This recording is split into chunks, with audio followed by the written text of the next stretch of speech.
Hola, buenas tardes a todos. Me parece que ya estamos en vivo. No estoy seguro, pero bueno, ya empiezo a hablar. Nada, dar la bienvenida a los más de 300 personas que se han registrado para estar en este webinar y explicar un poquitín cómo va a funcionar y qué vamos a hacer. El webinar va a durar aproximadamente unos 90 minutos.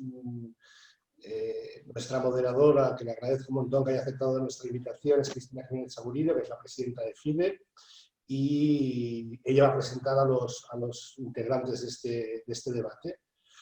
Como sabéis, todos los contenidos que genera CMS en OpenTalks los vais a tener en Credit Hub, que en poco rato después del webinar se cuelga en Credit Hub para que la gente que no haya podido asistir pueda visualizar este webinar, y todos los que estamos haciendo ya hemos hecho y vamos a hacer durante los próximos meses. Y también que CMS en diferentes regiones, esta nueva realidad digital, nos da la opción de poder seguir y estar viendo contenidos que se generan en diferentes puntos del planeta, y en el caso de CMS, tanto en LATAM como en Brasil, etcétera, están promoviendo también webinars de muchísima calidad, así que os invito a seguirlo, y la agenda de estos webinars la tenéis en cmseventos.com. Y sin más, para no enrollarme, cedo la palabra y la batuta a nuestra querida Cristina Jiménez Saburillo. Muchísimas gracias otra vez, Cristina, y adelante. Muchísimas gracias, Ignacio. Muchísimas gracias, como siempre, a CBS, porque la verdad es que es un placer trabajar con vosotros.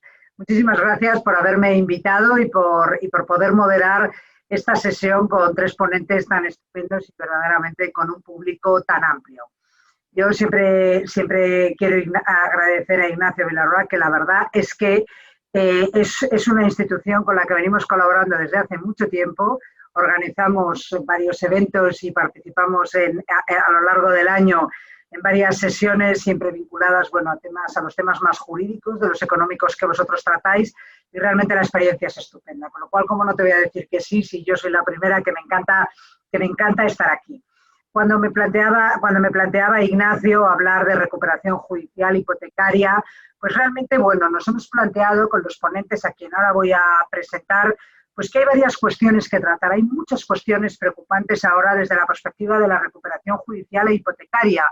Hay algunas cuestiones derivadas de la propia situación que estamos viviendo, del COVID-19, pero hay algunas situaciones que también se han sobrepuesto como consecuencia de un conjunto de sentencias que se han dictado pues, en los meses de febrero y marzo, y que verdaderamente yo creo que son relevantes y que, bueno, queremos destinarles aquí unos minutos, ¿no?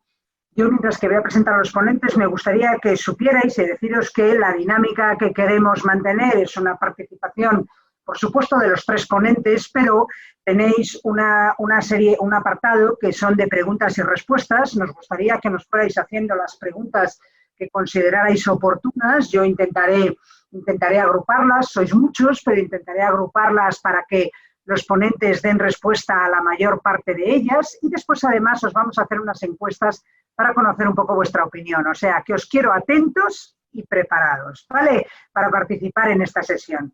El primer ponente de los que os voy a presentar es Darío Hernández, que es director general de RACMO Gestión, Corporación Legal. Es un magnífico profesional que tiene una experiencia muy importante en el tema de gestión, de recuperación, y aquí tenéis, por supuesto, su currículum.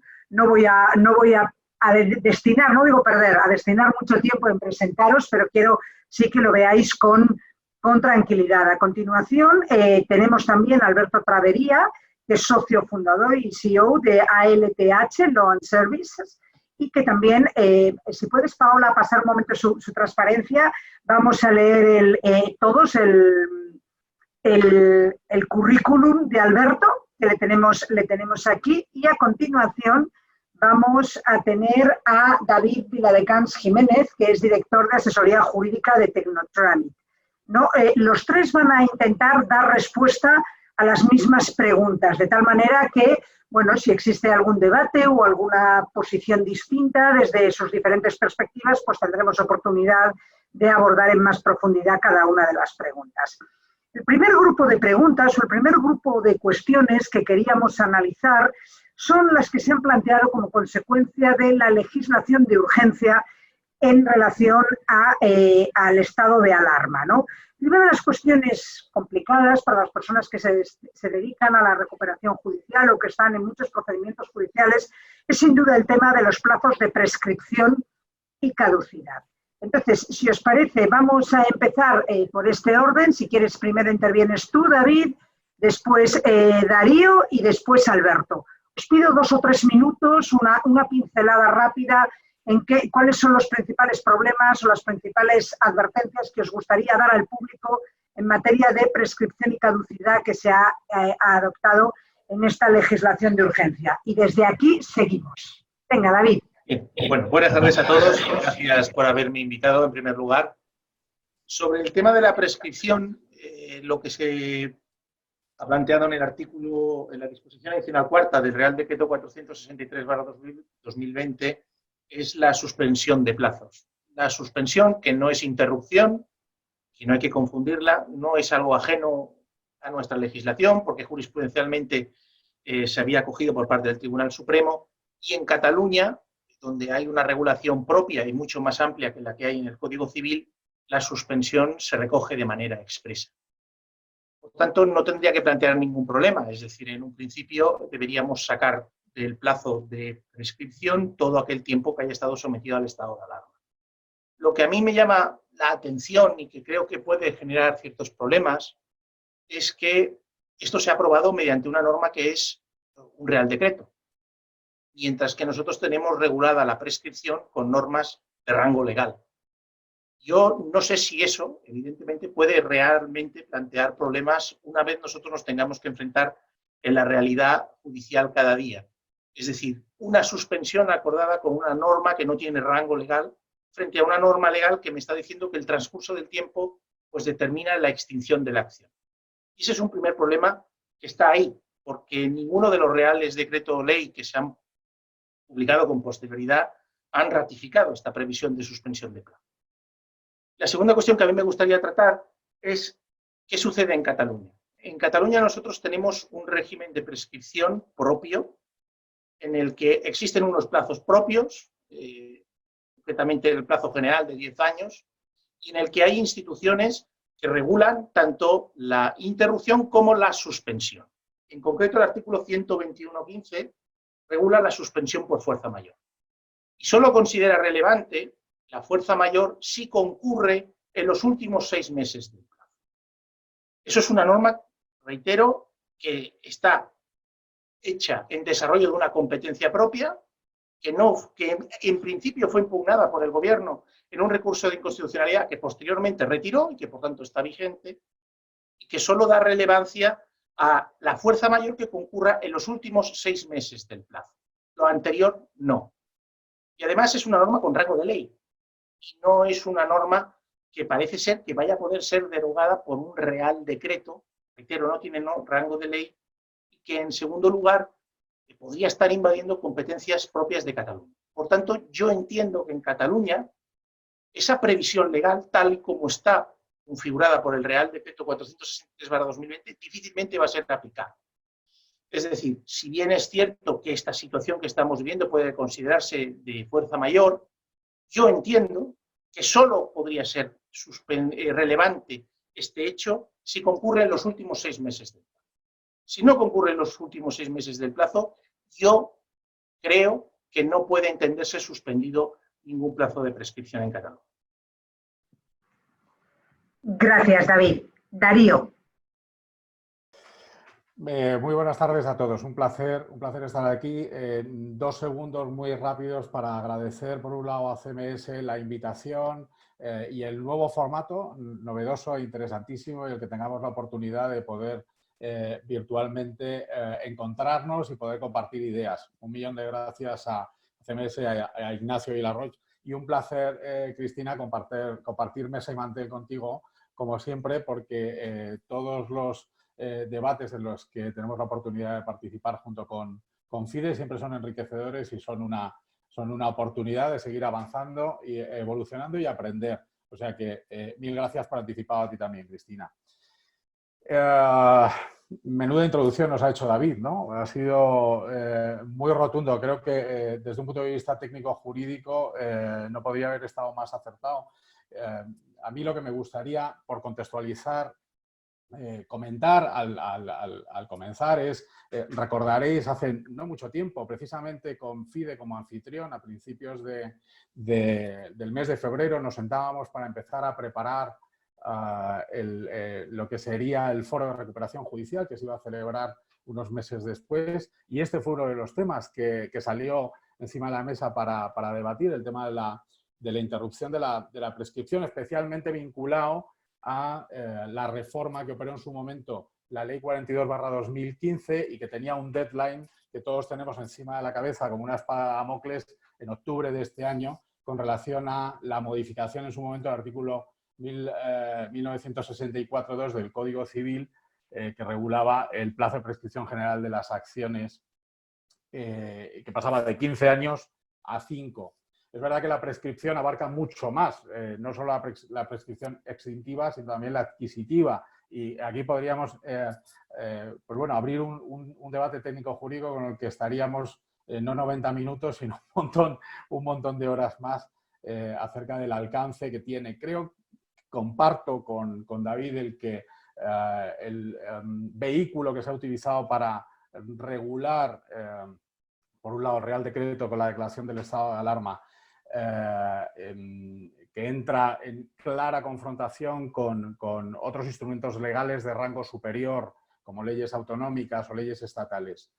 No es el más afortunado y estaréis conmigo en que, con toda seguridad, incluso la rapidez y la emergencia con la que se han tenido que afrontar, con la que ha tenido que afrontar el legislador, en este caso el gobierno, la redacción del Real Decreto, tampoco es afortunada porque nos centrábamos en la disposición adicional cuarta que habla de la suspensión de los plazos de prescripción y caducidad, pero las disposiciones adicionales segunda y tercera que hablan de la suspensión e interrupción, como si fuesen términos sinónimos, de los plazos procesales y los plazos administrativos, me permitís la expresión, abre un melón complicadísimo a la interpretación. O sea, creo que efectivamente nos vamos a encontrar en el escenario post-crisis una situación muy delicada en términos de interpretación. Creo que el Gobierno y el legislador tienen que hacer un esfuerzo extraordinario en intentar compilar, clarificar y de alguna manera arrojar luz a la situación que nos vamos a encontrar en el escenario post-crisis, porque durante el periodo que dure el estado de alarma, el confinamiento y todas las medidas asociadas a ese estado de alarma, se están produciendo situaciones de extinción de obligaciones que en el escenario post-crisis van a provocar que nos encontremos verdaderos problemas en términos de interpretación y litigio. Desde nuestro punto de vista, y intentando llevarlo al terreno que comentábamos en su momento en las reuniones preparatorias del Foro de Recuperación Judicial y pensando en esa espada de Damocles que tenemos en octubre, nos encontramos con un problema pues de una dimensión enorme. En octubre, el plazo general de prescripción de las acciones pasa de 15 años a 5 y en octubre, en bloque, hay cientos de miles de obligaciones en términos de derechos de crédito que suelen tener nuestros principales clientes, sector financiero, pero también otros sectores con los que lidiamos todos los días, y nos vamos a encontrar en la necesidad de saber qué hacemos, qué manejamos el día 7 de octubre de 2020, que en principio sería el deadline marcado por la Ley 42/2015. Y aquí en su momento iniciamos un debate grande, profundo y muy interesante de cuáles serían las herramientas que podríamos utilizar para interrumpir la prescripción. Está claro que ahora mismo estamos en una situación de suspenso y que en el momento en el que se levante el estado de alarma empezarán a computar de nuevo los plazos desde el momento en el que se suspendieron. Quiero decir, no, evidentemente no se interrumpe la prescripción y se resetea el plazo, sino que se continuará con el cómputo del plazo. Y que a lo mejor con lo que, y aquí también hay interpretaciones y hay debate jurídico interesante, pues lo único que se habrá conseguido es dar una patada hacia adelante al balón y en vez de tener el deadline el 7 de octubre, que nos lo llevemos 1 o 2 meses más adelante. Pero lo cierto es que 1 o 2 meses más adelante, no más allá de final de año, nos vamos a encontrar con esa espada de Damocles que nos va a caer. Y yo creo que es un debate francamente interesante el saber con qué herramientas contamos para, evidentemente desde un punto de vista extrajudicial, para no llegar a la judicialización, con qué herramientas contamos para la interrupción de la prescripción, que como sabemos todos los que estamos participando, no solo los ponentes, sino todas las 237 personas que hay ahora mismo conectadas a este webinar, que como sabemos bueno, no es una cuestión pacífica y sobre la que existe también un gran debate acerca de comunicaciones fehacientes, no fehacientes, llamadas, SMS, certificados, etcétera. Yo creo que es un tema en el que sería interesante debatir y que pues, seguramente Albert tiene mucho que decir. Vamos a ver, mira, Albert, me gustaría que intervinieras tú ahora, pero voy a introducir antes una pregunta que se ha formulado por los asistentes, porque dice efectivamente cuál sería la fórmula de computarlo fuera de Cataluña.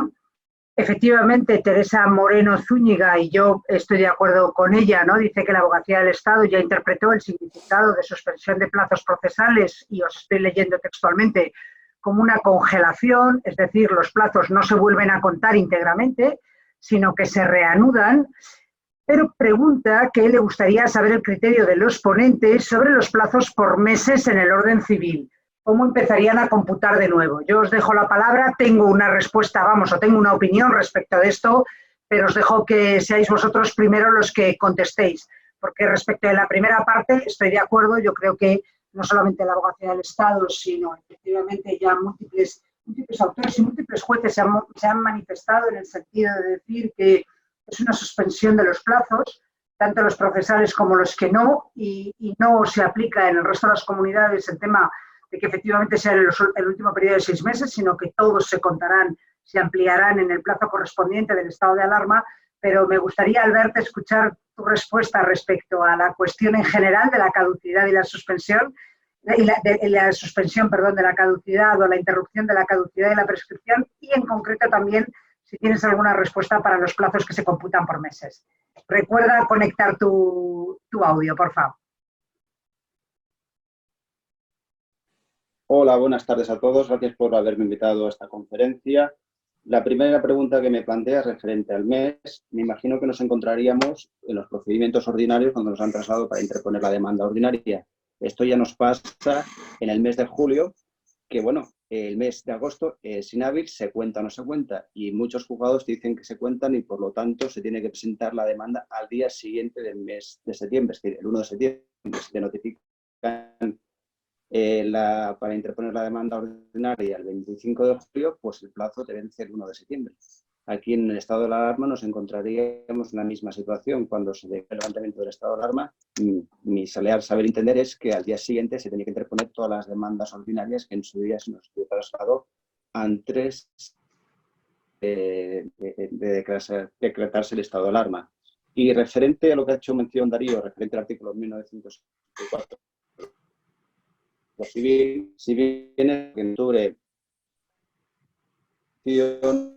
reclamaciones que no están judicializadas, está salvo la reunión de un de notificación de la interrupción al deudor o modificación de efecto de la Código Civil 12, ya te establece que puedes interrumpir la una vez, por lo tanto, siendo la carta antes del 4 de octubre sin tener en cuenta esta interrupción, quedará interrumpida la prescripción a fin y efecto para poder reclamar judicialmente dichas deudas.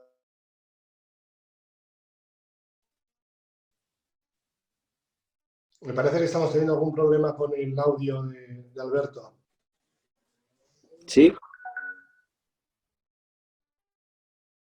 Sí, Albert, creo que tienes alguna problema. ¿Me oís ahora? Ahora mejor, sí. Ahora. ¿No me habéis escuchado nada? ¿Me oís? Te oímos, ahora te oímos bien. Te oímos, Albert. Hemos escuchado una parte, pero se entrecortaba. El tema del procedimiento ordinario, ¿me habéis oído?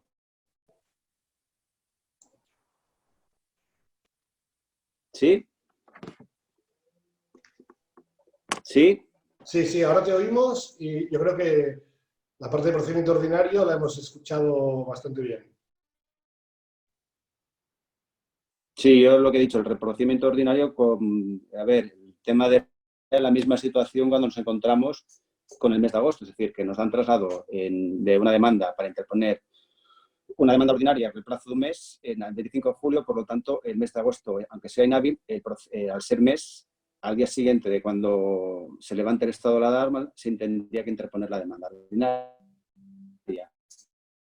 Y en referente a lo que ha comentado Daría del artículo 1964 del Código Civil, si bien es cierto que las deudas no reclamadas judicialmente prescriben en octubre, a fin y efecto de dicha prescripción, hay que remitir la carta a través de un proveedor como puede ser Equifax, interrumpiendo la prescripción, como se utilizan con las tabuletas cuando se compran las deudas, y así se gana el tiempo para interponer, reclamar judicialmente dichas deudas.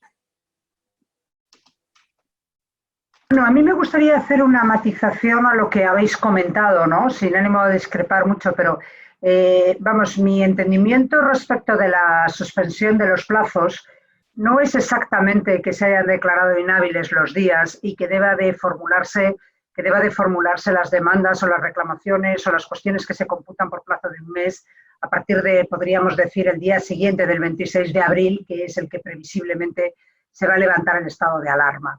Que además esto coincide con una pregunta que también formulaban acerca de si la apertura del LexNet en el día de ayer para presentar determinados escritos va a dar menos recorrido o no a la suspensión de los plazos. En mi opinión, la suspensión de los plazos, por ejemplo, los que se computan por meses, habrá que hacer un cómputo de decir si me quedaban 30 días o me quedaban 25 días o me quedaban 12 días para terminar el mes. Esos serán los que hay que computar a partir del día 26 de abril, tanto si son 31, como si son 30, como si son 28. Es decir, habrá que esperar al día que compute, que corresponda el mes. No habrá que presentar las demandas el día 27 de abril. Si era un plazo que computaba por un mes y empezaba a contar, pues no sé, el 10 de marzo, por decirlo de alguna manera, pues no es que termine el 10 de abril y entonces hay que presentarlo el 27 de abril, sino que hay que computar los días que quedaban del mes desde el día en que se declaró el estado de alarma y la suspensión de los plazos a partir del día 26. Exactamente igual si eran 5 días para el recurso de apelación o si eran 10 días para cualquier otra cuestión, ¿no? Es decir, se ha producido una congelación de los plazos y en esa congelación de los plazos pues tenemos que empezar a contar como si no hubiera existido ese periodo del periodo de alarma y empezar a contar a partir del día siguiente. Esta es mi opinión, yo no sé si la compartís, esta es mi opinión. Y luego, exactamente igual, lo que sucede y lo que creo que sucede es que si había un plazo de prescripción de caducidad de un año o X, pues aunque sea en septiembre del año que viene, se ampliará ese plazo, porque se han suspendido todos los plazos sin distinción. Otra cosa es que ayer se haya permitido la presentación de determinados escritos por LexNet, que además no hay que olvidar que el propio Consejo del Poder Judicial, y a mí me parece razonable, dice que no saturemos los juzgados de aquellos escritos que no sean evidentemente urgentes. Yo creo que también se ha permitido porque hay algunos trámites que se pueden ir avanzando por los juzgados sin esperar al día 26 y que realmente es una manera de que para los profesionales pues puedan ir avanzando también en el trabajo, ¿no? Pero muchos de ellos no se van a tramitar y los plazos están suspendidos, o sea que no ha afectado para nada la suspensión de plazos que se acordó el día 26. Esta es mi opinión, no sé si la compartís. Yo la comparto igual como has manifestado. Soy del mismo criterio. La única es la laguna que en la ley de enjuiciamiento civil, en tema cuando se oponen las demandas monitorias, que te dan traslado para un mes para interponer la demanda ordinaria, no habla de que lo computan algunos juzgados como mes natural. Esta es la problemática que nos encontramos.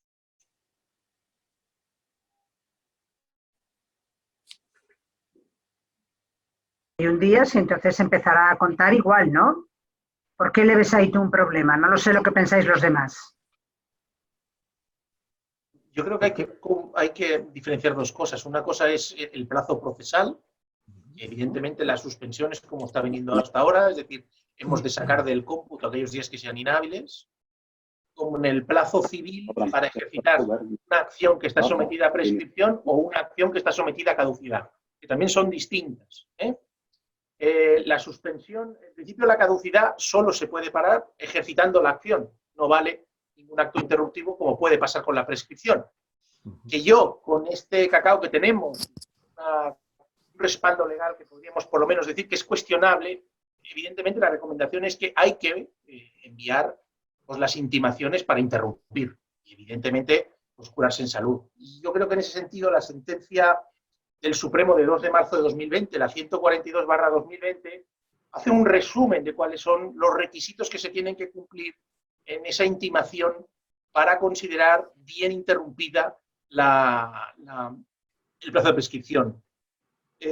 A mí me parece muy interesante esta sentencia porque es la primera vez que con una sentencia moderna se hace una sistematización de cuáles tienen que ser esos requisitos. Y si bien dice que es un problema de prueba y no de forma, lo cierto es que después, posteriormente, sí que va diciendo que es necesario exteriorizar la voluntad del ejercicio del derecho, que tiene que ser a través de un medio hábil. No lo justifica, pero posteriormente señala que un telegrama con acuse de recibo es un medio hábil para interrumpir la prescripción. Se dice que tiene que estar hecho por el titular del derecho o un tercero que represente, pero que lo explique, que está representando. Esto es importante porque muchas veces actuamos a través de servicers. Los servicers han de tener la prudencia de decir estoy actuando en nombre de, que es el titular del crédito, que ha de ser el sujeto pasivo. Esta sentencia creo que es importante porque es moderna y porque, bueno, yo creo que ha intentado sistematizar cuáles son los requisitos. Pero el plazo procesal yo entiendo que es como cuando llega agosto, es decir, en agosto no lo computo y sigo computando y tiene que haber un mayor problema a eso. La caducidad, que era el problema que tenías que ejercitar, evidentemente si no puedes presentar una demanda del juzgado, pues porque no te están permitiendo hacerlo, pues es evidente que tendría que operar la suspensión, tendría que operar. Pero lo cierto es que si ahora me están dejando presentar demandas y al exnet, pues a lo mejor diciendo, hombre, esa disposición que viene por un Real Decreto, que en principio el Real Decreto no puede derogar una ley, y ahora que usted puede presentar la demanda, pues ahí podemos comenzar a tener problemas. Es evidente que se puede generar una situación de controversia. Reitero, el plazo de caducidad. Y en el tema de la prescripción, nos pueden decir, hombre, en cualquier momento usted podía haber enviado una intimación e interrumpir la prescripción, ¿no? Es decir, si usted ha dejado pasar el plazo, pues difícilmente le voy a aceptar el tema de la suspensión. Mi recomendación, hay que enviar y hay que seguir enviando las intimaciones para interrumpir. Porque yo sinceramente creo, y eso lo veremos más adelante, que la postura de los jueces va a ser muy contraria a la reclamación o van a intentar hacer y dar una tutela especial a las personas que se encuentren en una situación difícil para poder pagar. Y esto nos lo vamos a encontrar, seguro. Y, por lo tanto, cualquier brecha que tengamos, seguramente la van a aprovechar para intentar favorecer al deudor. Bueno, yo discrepo, pero Darío, por supuesto, por supuesto. Yo lo que iba a decir es que yo discrepo, pero a ver lo que dice Darío. No, te quiero ceder la palabra por respeto, por supuesto, Darío. Lo que iba a decir, perdóname, Cristina, era que en gran medida estoy de acuerdo con la exposición que hace David. Yo creo que el escenario post-crisis va a ser un escenario muy, muy complejo. Luego, uno de los bloques de conversación en el webinar era precisamente las medidas para el escenario post-confinamiento y post-levantamiento del estado de alarma. y si el trabajo que está haciendo el Consejo General del Poder Judicial, las propuestas que están llegando desde el resto de players como por ejemplo el Consejo General de la Abogacía, procuradores y demás, para construir ese plan de choque, de agilización, de aceleración de la administración, de modernización de la administración de justicia, será eficaz o no.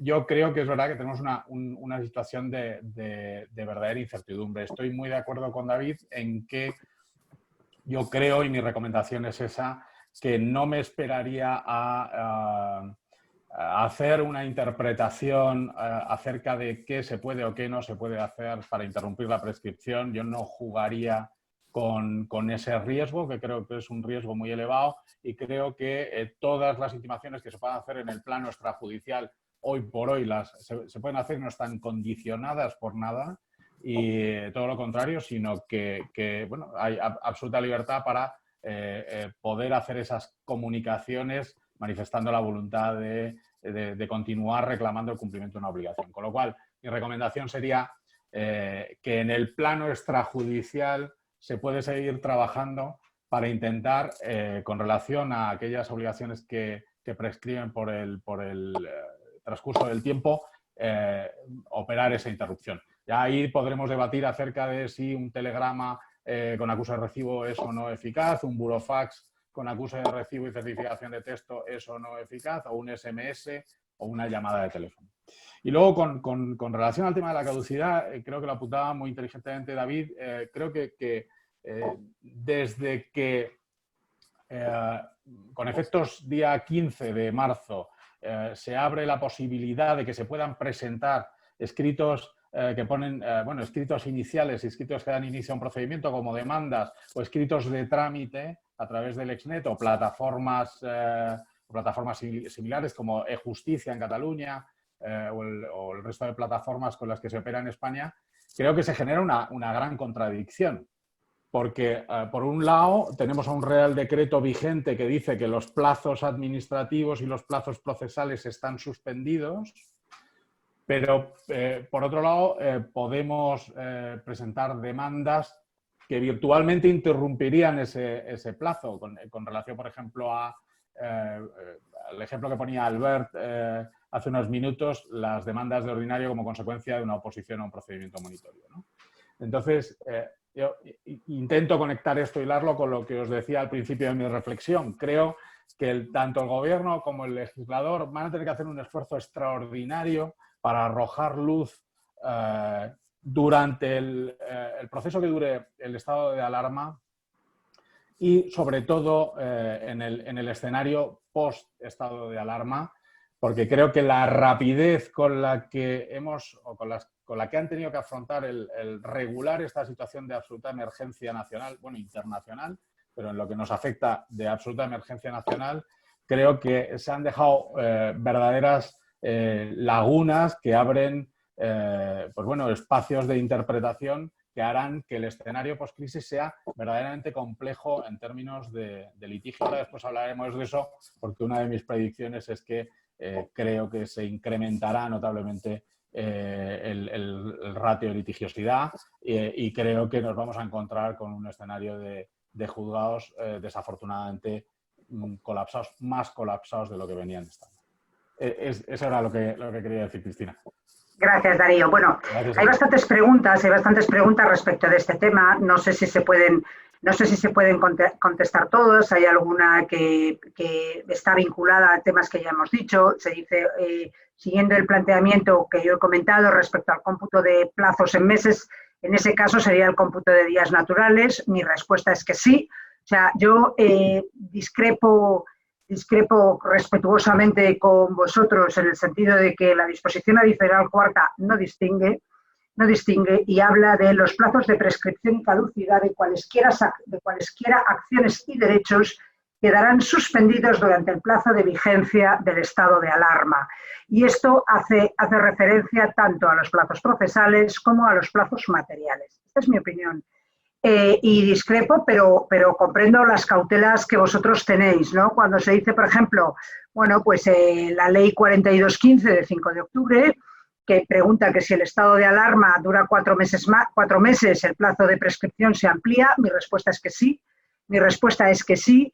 Y mi respuesta también, pero ya digo que probablemente no es la vuestra, simplemente quiero dar mi opinión, o cuando dice que efectivamente he recibido un burofax con un plazo de 15 días de respuesta, de qué sucede si ese plazo se interrumpe. Sí, ese plazo se interrumpe también. Se queda absolutamente interrumpido por el decreto de alarma. Y entonces el decreto de la declaración del estado de alarma me dice que si me han notificado un burofax o me han ejercitado una acción o me han notificado una resolución judicial, etcétera, que me quedaban 5 días, 3 días, 7 días, 23 días, lo que sea, el día que entra en vigor el decreto declarando el estado de alarma, esos días son los que me cuentan a partir del día que se levante el decreto del estado de alarma. Por múltiples motivos, Es verdad que la caducidad todos sabemos que no se podía suspender hasta que hemos llegado a esta situación, porque efectivamente el ejercicio, pero esta ley no está condicionada a que se puedan ejercitar o no las acciones en la jurisdicción, con lo cual el hecho de que a mí me permitan presentar escritos no significa que se haya modificado este decreto ley, simplemente que me permite modificar escritos. Pero esta declaración del estado de alarma y de la interrupción del periodo de caducidad no está vinculada al posible ejercicio de las acciones ante los juzgados. Pero esta es mi opinión. Lo que pasa es que, vamos, si vosotros consideráis que merece la pena que sigamos en este tema, seguimos, y si no, avanzamos. Era un poco por aportar mi opinión, además de las vuestras. ¿Hay alguna cosa que queráis añadir antes de que pasemos al segundo bloque de temas o no? Porque habéis planteado también, porque estoy muy de acuerdo contigo, David, con lo que decías de la sentencia y de los requisitos de la interrupción de la prescripción, pero esa sentencia se dicta, no se dicta en un estado de alarma, pero aunque se hubiera dictado durante el estado de alarma, esos requisitos de la interrupción de la prescripción se refieren a la regulación general y ordinaria aplicable cuando no estamos en un estado de alarma. En eso estamos de acuerdo, ¿no? Correcto. Yo quería poner... Perdón. Yo un pequeño énfasis quería destacar referente al tema de la prescripción, que a ver, la prescripción de oficio no se puede declarar en este tiempo de falta, tiene que alegar la parte contraria.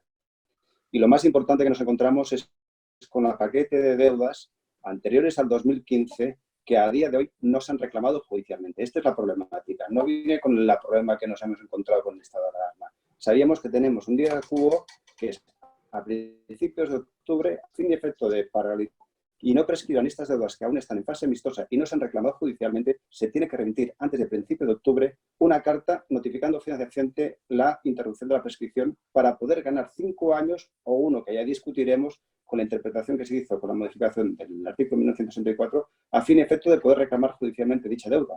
Solamente se puede interrumpir una sola vez. Bueno, es que realmente lo que ha pasado ahora no es que se haya interrumpido la prescripción, es que se ha suspendido el plazo. O sea, es que, por decirlo de alguna manera, se declara como que este tiempo no está corriendo. O sea, yo creo que esto es lo que quiere decir la disposición adicional, es decir, ante la pluralidad, ante la pluralidad de supuestos, la variedad de perjuicios que se pueden causar a una u otra parte en los procedimientos o en las relaciones contractuales, debido a que es imposible contemplar cómo se podía haber hecho ejercitar los derechos o las comunicaciones por las partes o las interrupciones, esta disposición adicional viene a decir que este tiempo no existe. Esto es un poco mi interpretación y creo que eso, es que este tiempo no existe. Un paréntesis. No existe para unos ni para otros. No existe ni para aplicar la mala fe ni para que usted pudo hacer y no hizo. O pudo reclamar o no reclamar, o pudo computar o no computar. Entonces viene a declarar, más o menos, de acuerdo que es una ficción jurídica, ¿no?, como que este tiempo no existe, y no existe para nada. Esta es mi opinión, pero bueno, si queréis pasamos al siguiente bloque de preguntas. No sé si quedaba alguna más por aquí. Yo creo que he contestado todas. O sea, hemos dado respuesta a todas. Al segundo grupo de preguntas, ¿no?, que cuando estábamos preparando esta sesión, me dijisteis que considerabais especialmente interesante debatir en este momento, pues 3 sentencias que se han dictado, ¿no? Una, la sentencia del TJUE de 3 de marzo de 2020. No sé si, Paola, podías poner esta transparencia en un momento, esta slide, da igual, o si no las dicto yo. Luego el tema de la nulidad de la cláusula de vencimiento anticipado en préstamos no hipotecarios tras la sentencia de 12 de febrero de 2020. Y luego un tema que también habéis introducido vosotros, que era el tema de las tarjetas revolving, que tú estabas hablando ahora, Alberto también al principio, como consecuencia de algunas matizaciones que hacía la sentencia del Tribunal Supremo de 4 de marzo de 2020. ¿Te parece, Alberto, empezar tú ahora con estos temas? Perfecto. Bueno, yo en definitiva, para mí, si quieres, te hablo referente para mí el más importante, que es el tema de la tarjeta. El tema de la tarjeta de revolving, que es la sentencia famosa que se dictó el Supremo en fecha 4 de marzo de este año, y en definitiva que nos ha dejado con una incertidumbre y una inseguridad jurídica que va a crear mucha litigiosidad, y en estos momentos no interesa tanta litigiosidad en este procedimiento. Por lo tanto, es importante, que es un tema que estaba pendiente, que se dictara una orden ministerial a fin y efecto de regular este tipo de producto financiero, que es la tarjeta revolving, en lo referente al tema de control de transparencia y el tema que nos fijara las tablas cuando el interés es usurario o no es usurario, porque en definitiva la sentencia del Supremo solamente nos ha dicho que el tipo de interés de una tarjeta emitida en el 2011, creo recordar, al 27% anual, era usurario, pero no nos deja al criterio del jugador de la forma de interpretar cuál sería el tipo de usurario. Ya nos dice que en definitiva hay unas tablas estadísticas en el Banco de España para este tipo de producto, que es el 19.4 para el frente de tarjetas de pago aplazado, y no podemos olvidar que este tipo de producto financiero tiene que tener hoy ya las ideas claras, porque no nos podemos olvidar que a día de hoy en España hay casi 84 millones de tarjetas de crédito y en circulación, de las cuales el 43%, 36 millones, son tarjetas de pago aplazado. Y esto nos puede colapsar los juzgados en el tema de control de transparencia y en tema de intereses, ya que en el resto de países de la Comunidad Europea sí que hay una normativa, y yo creo que la ley de usura no es de aplicación a un producto financiero, tarjeta de pago aplazado revolving, que está tipificado en el Banco de España como un producto financiero con sus propios datos estadísticos. Sí, perdón, antes de darte la palabra, si quieres, David, ahora intervienes tú. Se me había olvidado decir que habíamos preparado una encuesta para esta pregunta. ¿Os acordáis? Habíamos dicho que Paola iba a lanzar una encuesta para que los asistentes dijeran si compartían o no la idea o la propuesta de que era necesaria una regulación en este sentido. Así que si acaso, Paola, puedes lanzar esa encuesta por si los asistentes y los participantes quieren ir votando o no, pero no os perdáis sin duda lo que va a decir David al respecto. Al respecto, si quieres, de esta sentencia de revolving o de las otras dos que se han planteado. A mí me gustaría más hablar del IRPH, porque es uno de los puntos, y creo que es uno de los puntos de litigiosidad que también va a haber más grandes que vamos a tener, tanto en sede declarativa, es decir, la persona que va a poner un pleito pidiendo la nulidad del IRPH y pidiendo que se le devuelva el dinero, como en la sede de la ejecución, pues creo que mucha gente va a plantear la nulidad del IRPH y de alguna manera poder llegar a la nulidad del préstamo. Y me quiero explicar. Yo creo que la sentencia del Tribunal de Justicia de la Unión Europea a grandes trazos no ha supuesto un gran cambio en relación a lo que ya había dicho el Tribunal Supremo en relación a la cláusula que establece el IRPH como el tipo de interés variable que tiene que regir un préstamo hipotecario. No lo creo, sinceramente. Pero creo que se puede dar una situación que es complicada, que ya se ha dado en un juzgado en Barcelona, y que puede dar lugar a una situación tremendamente apocalíptica, porque se puede llegar a anular el préstamo y puede caer la ejecución, o puede llegar a crear una situación de aquellas, como dicen los políticos a veces, que cuanto peor mejor. Lo que ha dicho la jurisprudencia es que cuando tenemos una cláusula que define y describe el objeto principal del contrato, no se puede enjuiciar la abusividad a menos de que la cláusula no sea transparente. Por lo tanto, tenemos que hacer un juicio de transparencia. Si ese juicio de transparencia no se pasa, hemos de hacer el juicio de abusividad. Porque la transparencia per se no comporta la nulidad, sino que se tiene que hacer ese juicio de abusividad y ver si la cláusula genera un perjuicio al consumidor mediante un desequilibrio. En el caso de que se considerara que sí, que es abusiva esa cláusula, creo que no, pero estoy en ese supuesto, el Tribunal de Justicia de la Unión Europea lo que ha dicho es, bien, si esa cláusula que nosotros vamos a anular y que tenemos que eliminar del contrato es de tal calado que comporta la nulidad del contrato, porque el contrato no puede vivir sin esa cláusula, es decir, es una cláusula esencial. En principio, si eso va a provocar un grave perjuicio al consumidor, se va a poder integrar esa cláusula con una norma supletoria. Pero cuidado, solo en ese caso, es decir, es una medida en favor del consumo. ¿Qué pasa si el consumidor coge y dice, no, mire, yo pido la nulidad de la cláusula IRPH, usted me la anula, y además no quiero que me la integre, sino que quiero que me declare la nulidad del contrato? Esto es una posibilidad que puede tener el consumidor. Bueno, la sentencia de 3 de octubre de 2019, la C-260/2018, del Tribunal de Justicia de la Unión Europea, en los apartados 55 y 56, expresamente permite esa posibilidad. ¿Y eso qué significa? Pues que si yo impugno el IRPH y se declara nulo, y digo, señor juez, no me integre el caso porque yo renuncio a ello, es decir, quiero que me declare la nulidad del préstamo, si estoy en una ejecución hipotecaria, ello cuanto menos va a determinar, primero, que cae la ejecución, porque se ha declarado nulo el préstamo que yo estoy ejecutando. Además, si se declara nulo el préstamo, por el principio de la accesoriedad, se declara nula la hipoteca. Con lo cual, el préstamo que tenemos con una garantía hipotecaria pasa a no tener garantía. Ese es un escenario no meramente hipotético, sino que ya ha sucedido en una ejecución que se ha seguido en el juzgado de primera instancia número 38 de Barcelona. Y ese es un escenario plausible. ¿Cómo se llega a esa nulidad? Bueno, se llega a esa nulidad, en primer lugar, porque hay que pasar el control de transparencia. Yo creo que el Tribunal de Justicia de la Unión Europea ha dejado bien claro que el tratamiento que tiene que hacerse al IRPH no es el mismo que el de una cláusula suelo o una cláusula multidivisa, por cuanto estamos hablando del tipo de interés y que en el imaginario colectivo todo el mundo conoce que un préstamo que yo le pida a un banco se tiene que pagar un interés. En el imaginario colectivo la gente sabe lo que es un tipo de interés variable, es una cosa que sube y baja.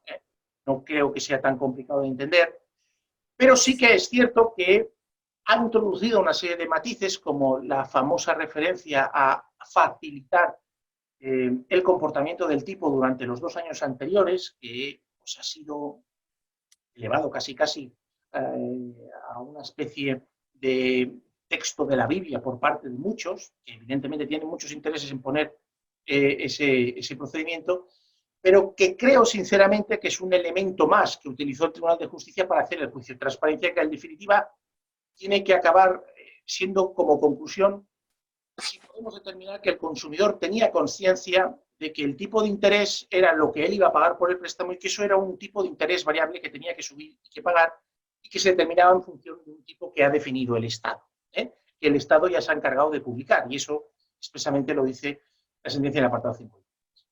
En cuanto al juicio de abusividad, yo creo que aquí también se han confundido mucho los conceptos. No podemos enjuiciar el IRPH en sí. Lo que se enjuicia es la cláusula. Por tanto, la manera en que se determina el IRPH es algo que el Estado en su momento determinó en una resolución y, por tanto, eso no lo podemos enjuiciar porque no puede ser objeto de abusividad una norma. Es una cláusula. Si la cláusula lo que se hace es remitir a una norma que define el IRPH, pues ahí se acaba el juicio abusivo. Tampoco podemos hablar de un tipo abusivo porque el IRPH es una media de tipos y, por tanto, no puede ser abusivo lo que es una media de lo que se está haciendo. Y tampoco creo que el IRPH, que es otro de los elementos que utiliza para declarar la abusividad, esté frustrando las expectativas del consumidor. Por cuanto si se ve cuando hubo la gran contratación de IRPHs, que fue sobre todo a partir del año 96 hasta el 2005-2006, el IRPH se situaba en unas cotas que posteriormente, en casi todos los años, excepción de 2 años, ha ido bajando. Si tú le decías a un consumidor en esos años en que los tipos podían estar alrededor del 5, que su tipo de interés iba a colocar en el 2, finalmente, como se colocó el IRPH, la mayoría de los consumidores hubieran dicho, hombre, me interesa porque va a bajar. Y si sube, sube relativamente poco. Por lo tanto, tampoco se le ajustarían las expectativas.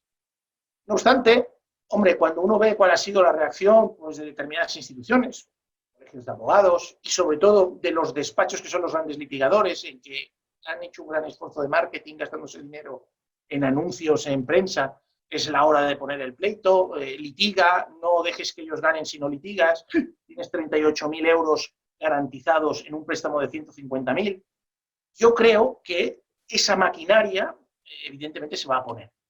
Y el IRPH, si al final hubiese una interpretación que no permitiese integrar el préstamo con el IRPH cajas o simplemente se declarara nulo, hay mucho dinero en juego, porque los impactos son grandes y además se tiene que acumular un número de los intereses, que son muchos porque los IRPH son de préstamos antiguos. Y esto a mí particularmente me preocupa mucho, porque hablamos de mucho dinero, hablamos de un interés que, caray, están poniendo muchos medios la maquinaria, porque lo estoy viendo cada día está saliendo un anuncio de un despacho conocido diciendo impugna IRPH, y eso sí que también va a provocar una saturación de los juzgados especializados, porque eso tiene que ir a juzgado especializado, pero que tiene también una vertiente en la ejecución, y en la ejecución hipotecaria podemos acabar en esa situación que antes he descrito, y que de momento lo que hace es cae la ejecución hipotecaria y me quedo el préstamo sin garantía. Y a partir de ahí comienzan los problemas. Realmente es muy interesante. Ahora te voy a dar la palabra a Darío, pero os formulo a vosotros dos. Has hablado tú, David, de sentencia de IRPH. Te preguntan qué pasa, te lo digo solamente para que lo vayas pensando la respuesta. Formula una pregunta, ¿cómo se aplicaría este tema para aquellos que eligieron el Euribor? ¿Vale? Es una de las preguntas que está encima de la mesa. La pregunta es, en tiempos en que se comercializaban hipotecas referenciadas a IRPH, todos los consumidores que elegían Euribor lo hacían debidamente informados con el histórico de comportamiento del índice de los 2 últimos años, como establece el TJUE dentro de la información mínima. Y luego, Teresa Moreno también plantea una pregunta para Alberto en relación a que muchos fondos tienen deudas de tarjetas antiguas pendientes de judicializar por la incertidumbre que existía. Ante un declarativo de nulidad por usura, pregunta, ¿podremos oponer por recompensación o compensación las cantidades dispuestas con las que ya estén prescritas? Si pudiera interesar por ello reclamar los saldos de tarjeta antes del 7, del 10, del 20 con sus prórrogas, purgando cantidades pagadas por intereses. Si la entidad se mantiene inactiva y la nulidad se plantea por el deudor una vez prescrita la reclamación del saldo de la tarjeta, la pregunta es, ¿seguirá operando el efecto de restitución de prestaciones derivado de la nulidad del negocio o solo toca devolver? Os dejo estos dos temas aquí respectivamente para David y Alberto. No sé si, Darío, tú quieres intervenir en relación a estos dos temas que han planteado ellos o al tercero que teníamos planteado en nuestra transparencia, que era la nulidad de cláusula de vencimientos anticipados. Yo, si te parece, Cristina, creo que sería interesante entrar, aunque sea brevemente, a hablar de la sentencia del Tribunal Supremo de 12 de febrero, la 101-2020, relativa al vencimiento anticipado, porque creo que las tres en sí comparten elementos comunes que hacen que probablemente el debate que generemos con el resto de personas que forman parte del panel y los participantes, o sea, hay probablemente elementos comunes que nos van a servir para dar respuestas comunes. Pues yo no sé cómo lo veis vosotros. Yo estoy convencido de que como mínimo estas tres sentencias tienen los siguientes elementos comunes. Uno, han pasado por el filtro del TJUE, que lo que ha representado ha sido la paralización durante un montón de meses de miles de procedimientos en toda España y ha generado pues bueno, una situación de verdadera incertidumbre desde un punto de vista de técnica jurídica y desde un punto de vista de ejecución procesal. Europa nos ha devuelto la pelota, si me permitís la expresión, diciendo, oiga, resuelvan ustedes sus problemas domésticos en su casa, deja a la interpretación del juzgador la resolución del asunto individual y además, de alguna manera, pues le lanza el órdago al legislador precise usted, sea usted más claro, ¿no? Entonces, yo creo que hay un elemento común a las tres sentencias, más allá de que las tres son muy recientes en el tiempo y desafortunadamente justo empiezan a desplegar efectos pues unas semanas antes de que nos explotara en la cara la crisis del COVID-19. Por lo tanto, no hay mucho track record que nos permita pues bueno, entrar a valorar posibles repercusiones. Yo lo que estoy convencido es que las tres van a generar un nicho de litigiosidad en el escenario post-crisis, como hablábamos antes, enorme. Estoy convencidísimo de que tanto el IRPH como la sentencia de vencimiento anticipado como la de las tarjetas revolving nos va a permitir ver, como ocurrió con el resto de paquete de abusividades que hemos estado viendo estos años atrás, pues un cierto peregrinaje judicial en el momento en el que se restituya una cierta normalidad desde un punto de vista judicial, un peregrinaje judicial con un elevado volumen de demandas presentadas para intentar pues bueno, atacar por un lado el IRPH, por otro lado el vencimiento anticipado y por otro lado el tema de la usura. Con relación al vencimiento anticipado, sabéis que la sentencia 101-2020 de 12 de febrero enseguida sentó doctrina porque apenas una semana después, el 19 de febrero, se dictaron tres sentencias, la 500, la 501 y la 503-2020, que se hacían eco de la doctrina sentada por la 101, que básicamente lo que nos viene a decir es que no se puede negar con carácter general la validez del vencimiento anticipado, la inclusión de la cláusula de vencimiento anticipado en una póliza, siempre y cuando se cumplan determinadas premisas que, como es lógico, básicamente pasan por el hecho de que con absoluta transparencia la cláusula que recoge el vencimiento anticipado, la posibilidad de vencimiento anticipado en el contrato, determine cuáles son las causas concretas que pueden provocar ese vencimiento y que de alguna manera esas causas no queden al arbitrio del prestamista porque generan una situación de verdadero desequilibrio entre las partes y son las que provocan esa abusividad, ¿no?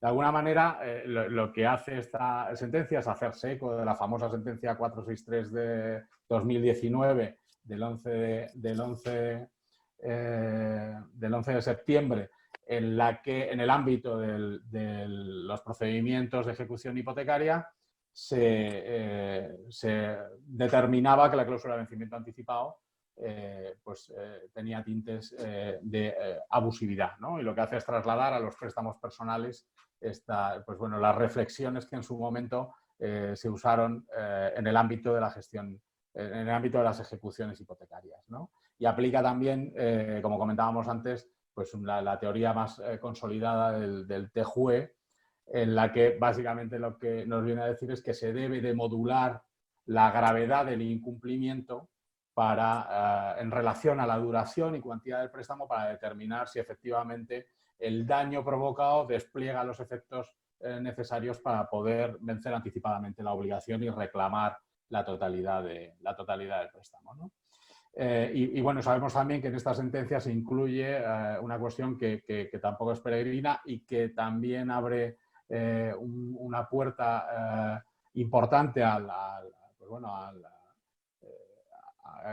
ya que es una cuestión que no es nada pacífica y que va a provocar muchos problemas de interpretación y litigio en este sentido, y es que la cláusula, comentaba David también con relación al IRPH, la cláusula de vencimiento anticipado no puede ser salvada en aquellos casos en los que no se aplicó su literalidad y simplemente lo que hizo la entidad prestamista es aguantar sobre sus hombros un periodo más prolongado de morosidad.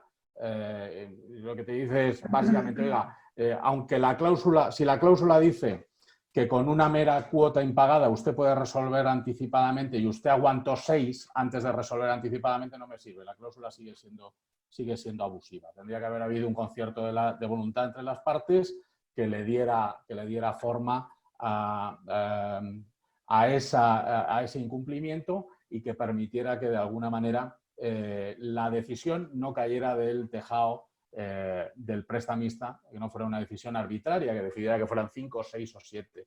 Y aquí es donde voy al último elemento que creo que tienen en común las tres sentencias, y es que yo creo que hubiera sido bastante deseable que, como ocurrió en su momento con la sentencia de 11 de septiembre, se determinara claramente el número de cuotas que se debe de entender que despliegan, o sea, que provocan ese daño material que despliega los efectos de la no abusividad de la cláusula. Yo creo que uno de los retos por un lado, la magistratura y por otro lado, del legislador en su momento, será el de, al igual que con las revolving, determinar claramente y de forma transparente qué interés se puede entender que es abusivo o no, usurario o no. En el caso del IRPH, determinar claramente la conexión con la abusividad y qué índices de referencia pueden ser o no ser abusivos y cómo opera esa transparencia. Y con relación al vencimiento anticipado,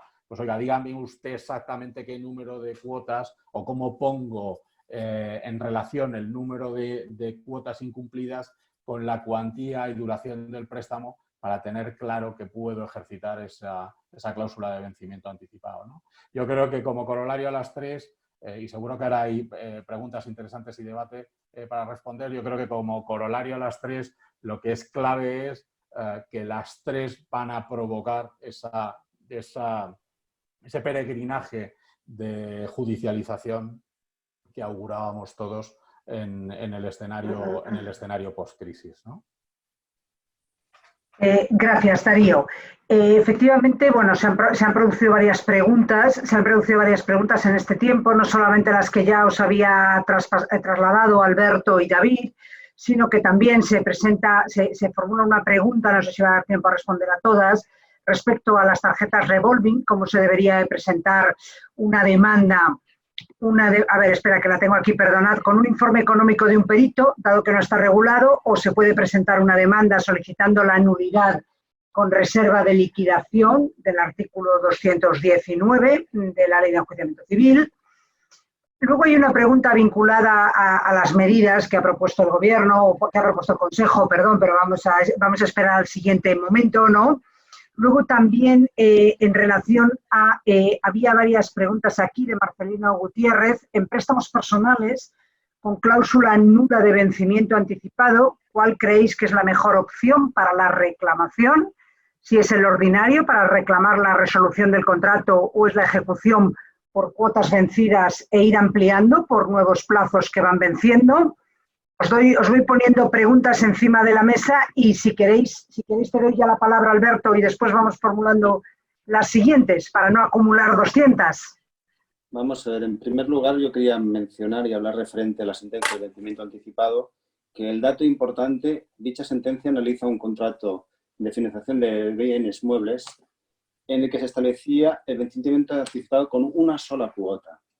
Este dato es muy importante, una sola cuota. Lo digo porque no podemos olvidar que en el ámbito de los préstamos personales se prevé el vencimiento anticipado concretamente en el artículo 10.2 de la Ley de Venta a Plazos de Bienes Muebles. Dice que la falta de pago de 2 plazos se podrá exigir el abono de la totalidad de los plazos.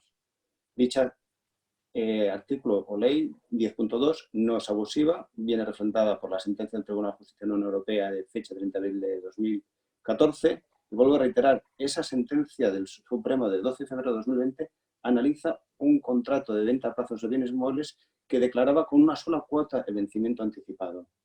Por lo tanto, no estaba aplicando correctamente el artículo 10.2 de la Ley de Venta a Plazos de Bienes Muebles, que establece mínimo 2 vencimientos. No podemos olvidar que todas las reclamaciones judiciales que se presentan, casi siempre, la gran mayoría, se reclaman cuando ya se han reclamado más, mejor dicho, cuando ya se han vencido más de 5, 6, 7, incluso 10 cuotas mensuales. Y la propia sentencia del Supremo de febrero de 2020 nos dice que da validez a la cláusula siempre que estuviera claramente determinada en el contrato y que debe modular la gravedad del incumplimiento en función de la duración y cuantía del préstamo. Referente a la pregunta del tema de la tarjeta revolving, si se puede aplicar el tema de la prescripción referente a los intereses de dicha o nulidad de un contrato, no se puede aplicar la prescripción para solicitar la nulidad de un contrato. Ya ha habido bastantes criterios diciendo que muchos dicen que se puede aplicar 5 años, pero no se puede aplicar el tema de prescripción al fin y efecto de declarar nula una cláusula de un contrato, concretamente los intereses. Gracias. Te iba a dar la palabra a David, pero simplemente comentar respecto a la pregunta que se había formulado, ¿te acuerdas que la habíamos preparado, sobre todo tú, Alberto, ¿no? De si a la vista de la incertidumbre del fallo de la sentencia de 4 del 3 consideraba el público urgente que el Gobierno dicte una orden ministerial que regule los intereses y el control. Bueno, pues tienes un 82% a favor de que sí. A favor de tu tesis. A ver, vamos a ver, hay un detalle muy importante y no podemos olvidar. Nos encontramos ahora con una crisis financiera muy importante. Vamos a ver, lo único que oímos por las noticias es solamente préstamos ICOs que van dirigidos a las empresas y a los autónomos. Pero el consumidor, el producto financiero que consume más es la tarjeta de pago aplazado o revolving.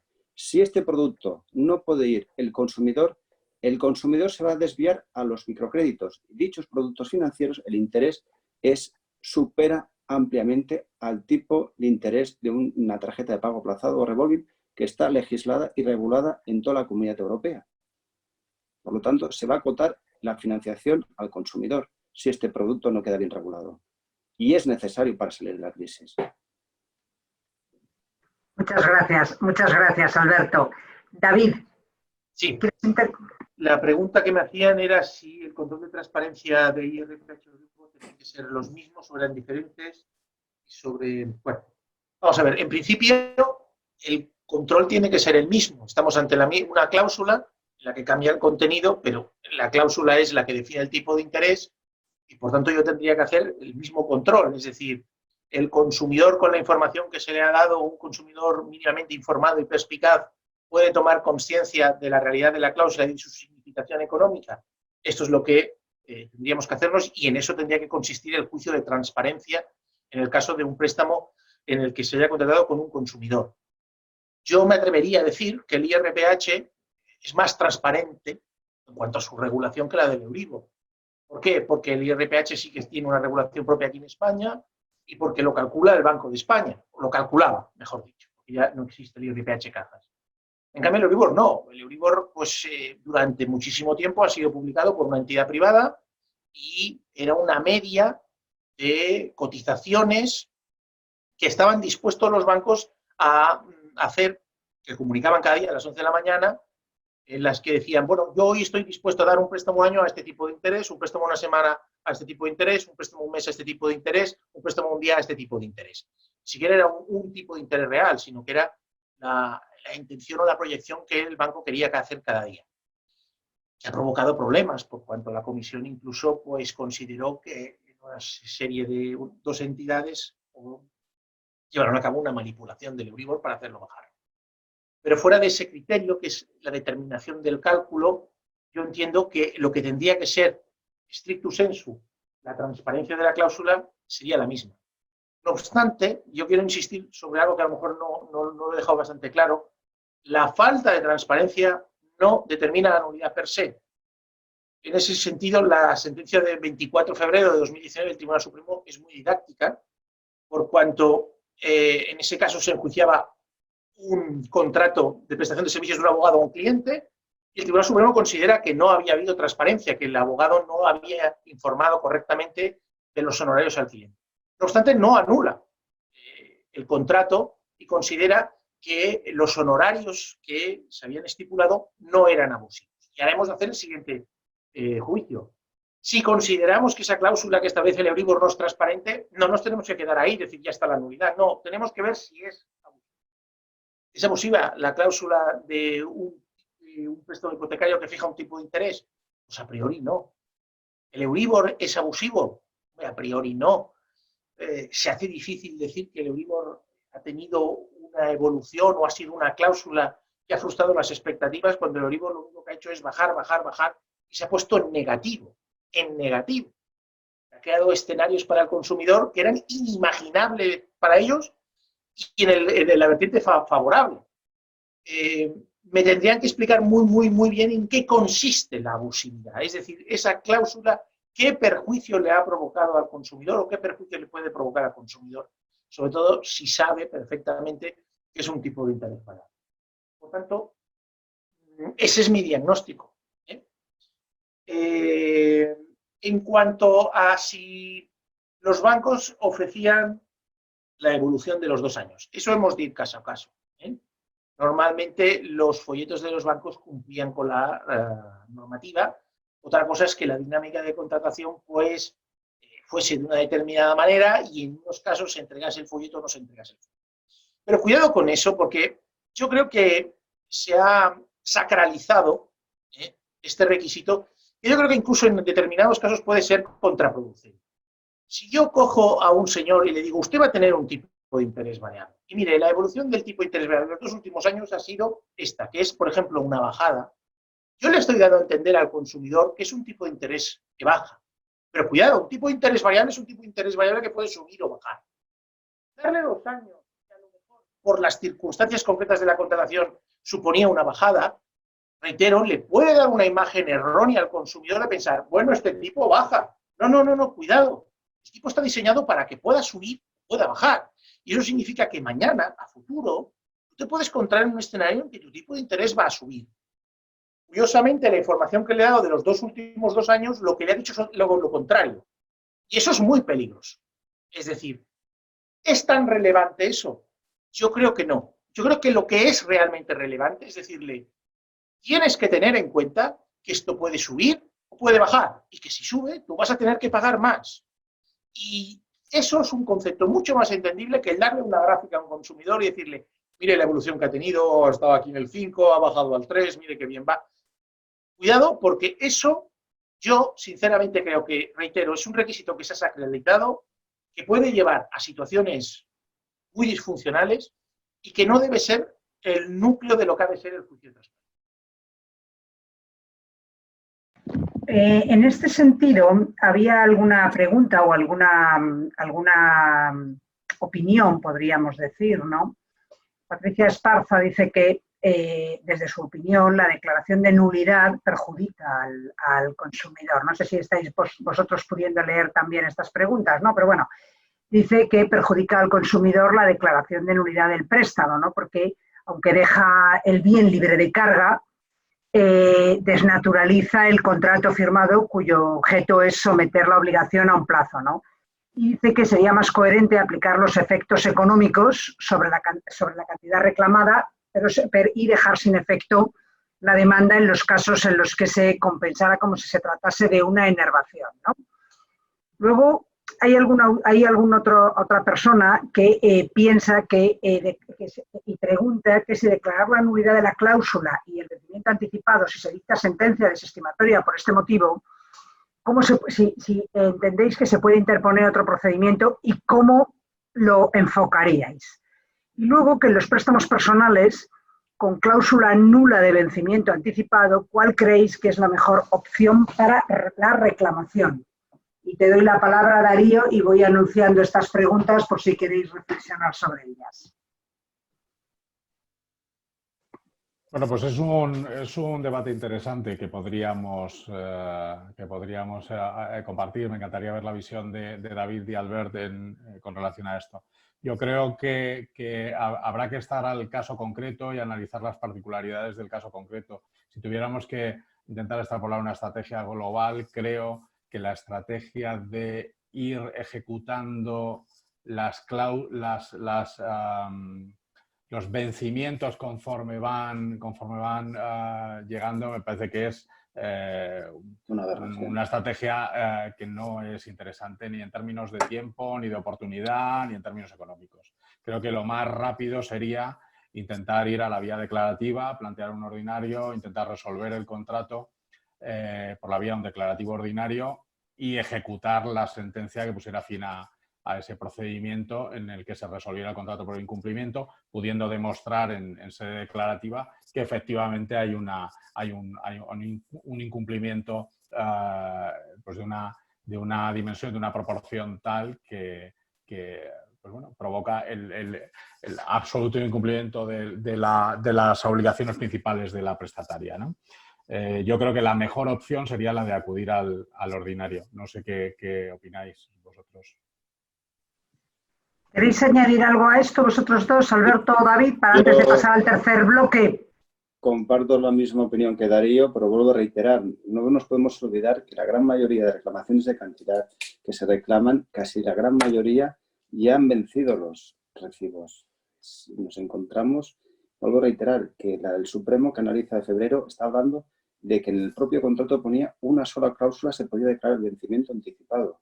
No nos podemos olvidar la gravosidad que cuando reclamamos judicialmente contratos de préstamo, viene bien detallado el plan de amortización.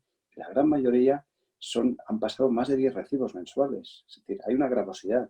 También no nos podemos olvidar que nos hemos encontrado también con muchas sentencias que en referente a las tarjetas de pago a plazo de revolving, pues nos dicen que es abusiva y que no se puede reclamar por el tema de vencimiento anticipado. Y hay jurisprudencia que ha analizado casos en el sentido que, bueno, que es un contrato indefinido y que se puede reclamar judicialmente al fin y efecto porque la gran mayoría han pasado más de 6, 8 o 10 recibos mensuales devueltos impagados.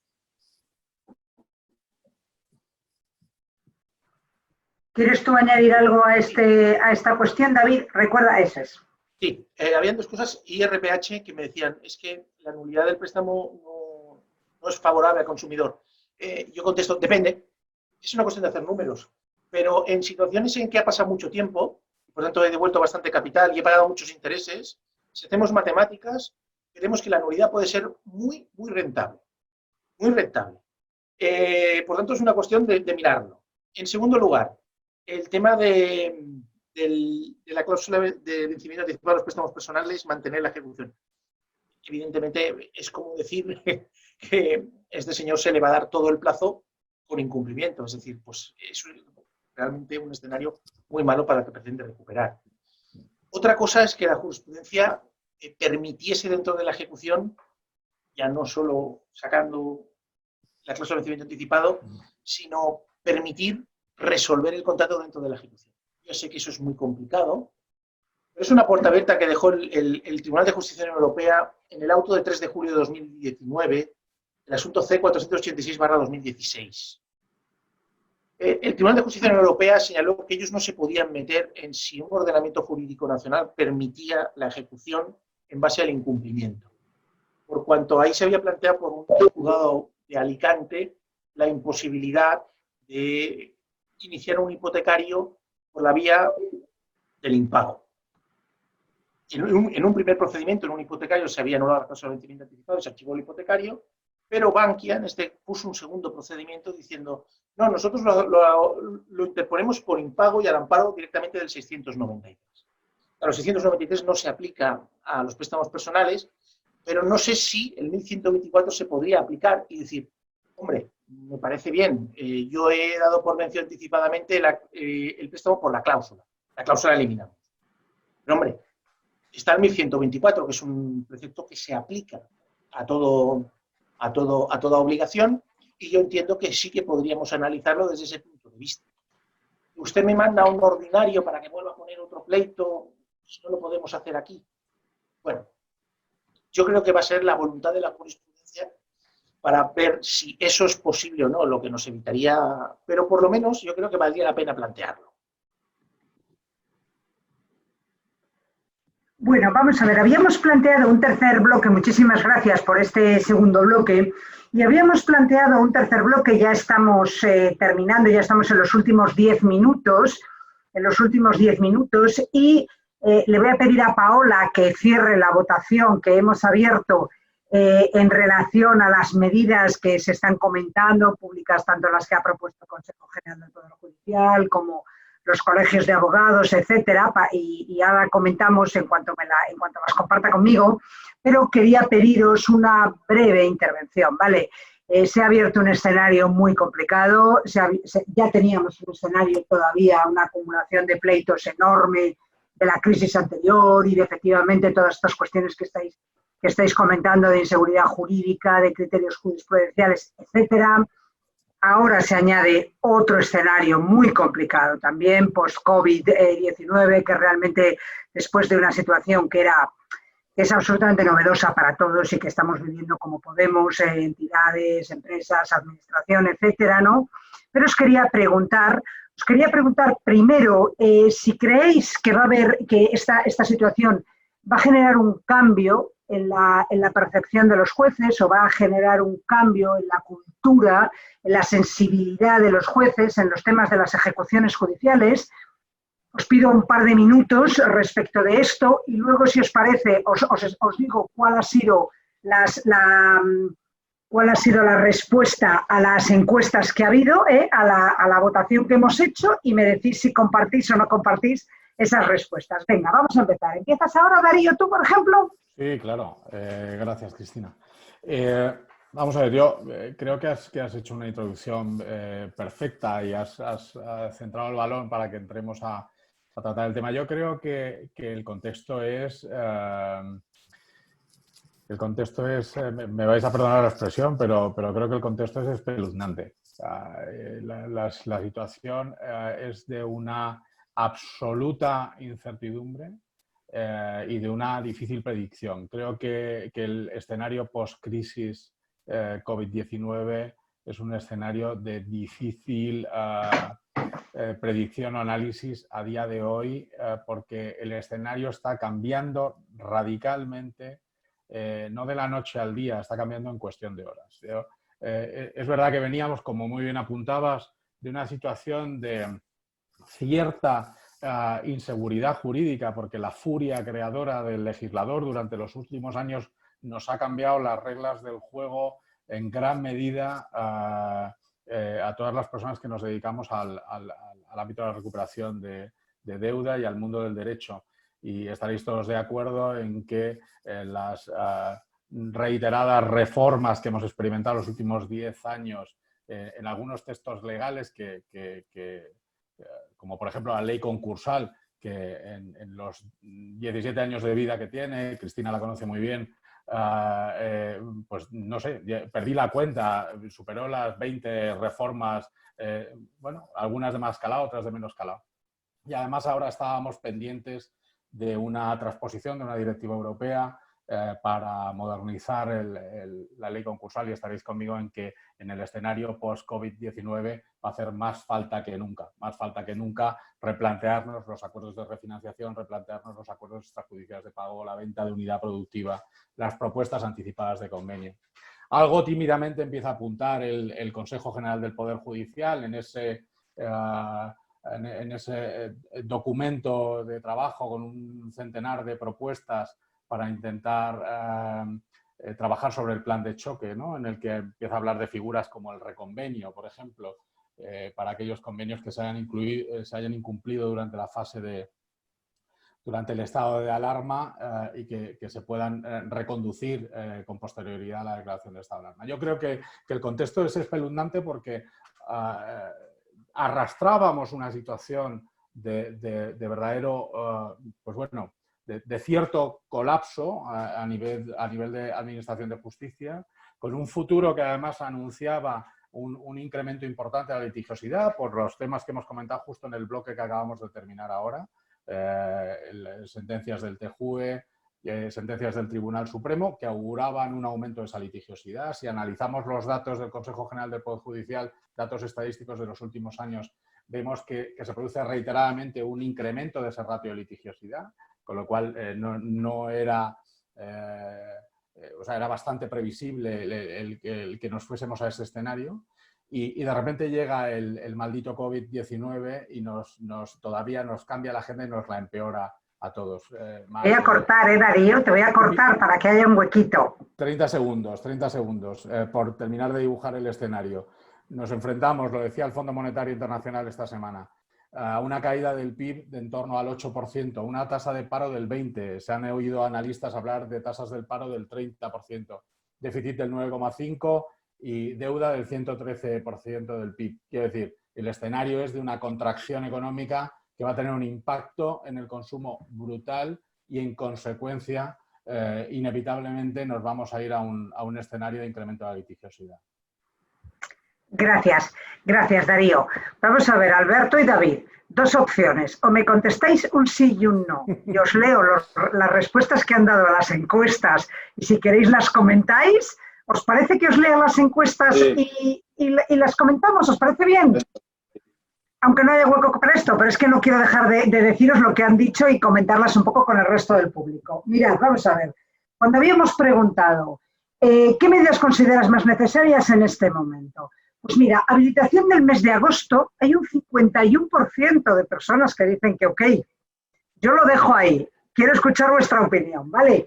Respecto a notificaciones por terceros a procurador por email, un 20% solamente. Procedimientos verbales hasta 15, un 32%, hasta 15.000, perdón, un 32%. Las sentencias sin voce en los procedimientos verbales y desahucios de finca, que no cabe recurso, un 26%. Pues no veo ni tres en un burro, es que está tan pequeñito. Si hay rebeldía, sentencia inmediata. Y sin audiencia previa a instancia de las partes hay un 51%. O sea que volvemos al de cognición. Nuevas medidas de especialización de los juzgados, un 37%. Concentración de la competencia y especialización para conocer concursos de las personas físicas, un 27%. Y luego, una llamativa es el procedimiento monitorio. Bueno, veo que está aquí, veo que nos lo están poniendo aquí. El procedimiento monitorio, es decir, notificación del requerimiento de pago por correo con acuse de recibo y no notificación personal, un 52%. Bueno, entonces, quiero que, venga, 3 minutos cada uno de vosotros, por si hay alguna medida o alguna cuestión que queréis comentar o que os sorprende de esta, ¡ay! Se nos ha perdido la otra vez, de estas encuestas. No sé si Paola, sí, perfecto, por favor, pónnoslas para que las podamos ver todos. Venga, ¿quién empieza? ¿David, Alberto? ¿Quién empieza? Como queráis. Pues venga, Alberto, tú, que te tengo así en amarillo ahora. En referente, la primera, la limitación del mes de agosto, que hay un 51%, es lo que aconseja el Consejo Poder Judicial. En cambio, la abogacía española, la abogacía no está conforme. Yo estoy conforme que el mes de agosto necesitamos que sea hábil. Tengo un pequeño detalle, aquí hay mucha gente que ha discutido que, bueno, pues el mes de agosto tiene que ser un mes de vacaciones, que tiene que ser pacífico. Ayer escuché una noticia de la propia policía de Málaga, de Marbella concretamente, que ha renunciado a los 22 días de vacaciones del mes de agosto. Por lo tanto, yo considero que este año es necesario que el mes de agosto se tenga que trabajar hacia un efecto de poder recuperar el tiempo que hemos perdido. También es importante detallar una cosa. Aquí ha habido más las medidas organizativas que ha dado el Consejo Poder Judicial. La gran mayoría parece una reforma de la ley de enjuiciamiento civil, más que sacarnos del embudo. Y ayer, con un pequeño detalle, hizo un manifiesto la decana de los jueces de Madrid que faltan medios de juzgados y falta personal. No podemos olvidar que todas las empresas nos hemos adaptado con el tema del teletrabajo vía LexNext y es una vergüenza que a fecha de hoy que los propios funcionarios no puedan trabajar desde su casa como hemos hecho nosotros los profesionales. No podemos olvidar que la gran mayoría tenemos hijos y ahora va a haber un periodo que los hijos, mes de julio, van a tener que estar en casa. La gran mayoría de oficiales o funcionarios, por lo tanto, van a estar en su domicilio con sus hijos. Se le tienen que dar medios para poder trabajar desde casa. Medios.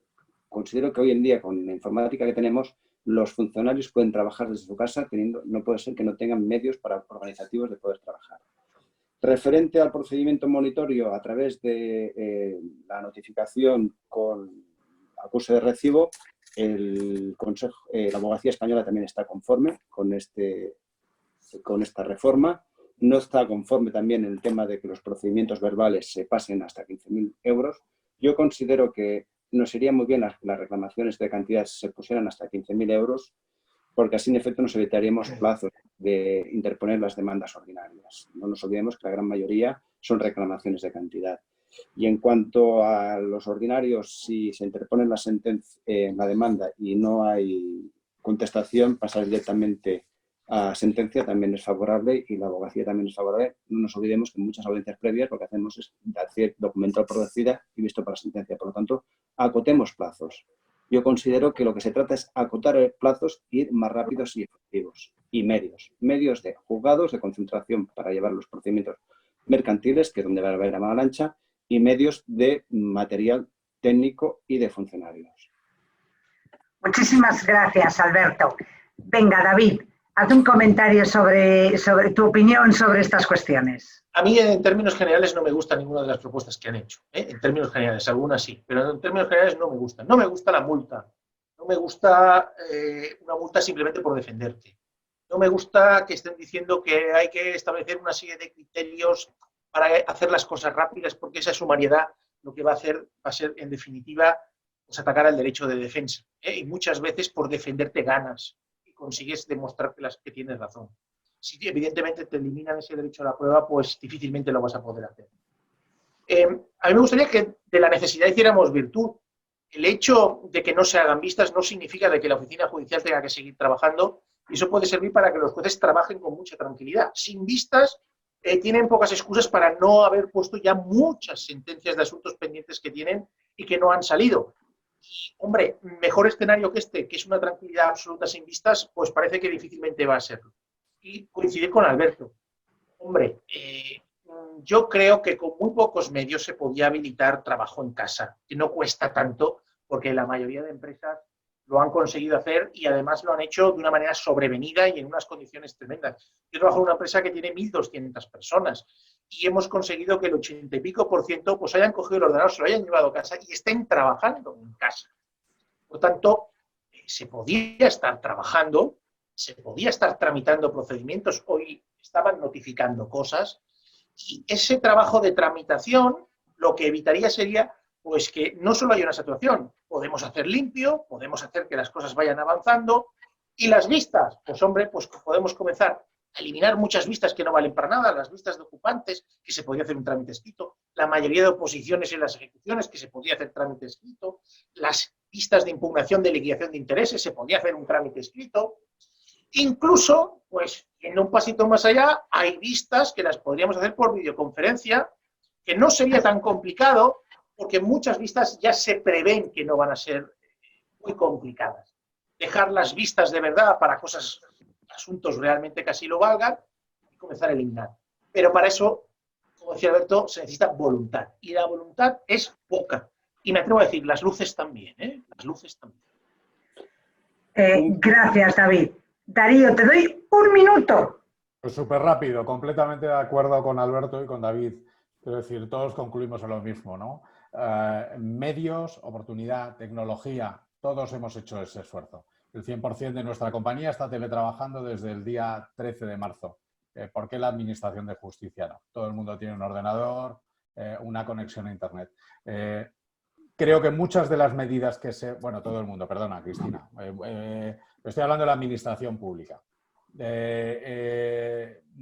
Muchas de estas propuestas, la buena noticia, muchas de estas propuestas vendrán para quedarse y nos ayudarán o ayudarán a la Administración de Justicia a modernizarse y a darse cuenta de que tenemos un plano, el plano virtual, el plano telemático, en el que todos tenemos ese aspiracional de poder relacionarnos con la Administración de Justicia. Vistas a través de audio, de videoconferencia, o la eliminación del papel que seguimos presentando, teniendo que aportar copias con las demandas que presentamos por LexNet, aportarlas por papel. Es decir, tengo la confianza de que esta situación nos ayudará a acelerar la modernización de la justicia, pero estoy de acuerdo con que medidas sin recursos y sin incremento de partidas presupuestarias y sin tecnología no son más que una modificación de la ley de enjuiciamiento civil que nos llevará a una situación de embudo y de bloqueo igual. Con lo cual, por un lado, esperanza de que esto nos ayudará a cambiar, a mejorar, a eficientar y a modernizarnos.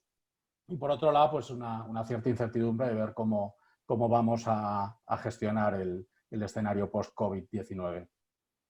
Bueno, muchas gracias, Darío. Yo no quiero dejar de decir algunas cosas. No sé si, Paola, nos puedes poner otra vez en pantalla el tema de estas opciones. Mirad, yo os voy a dar mi opinión respecto a algunas de las cosas. Me ha parecido muy, muy interesante el enfoque que le ha dado Alberto al tema de la habilitación del mes de agosto.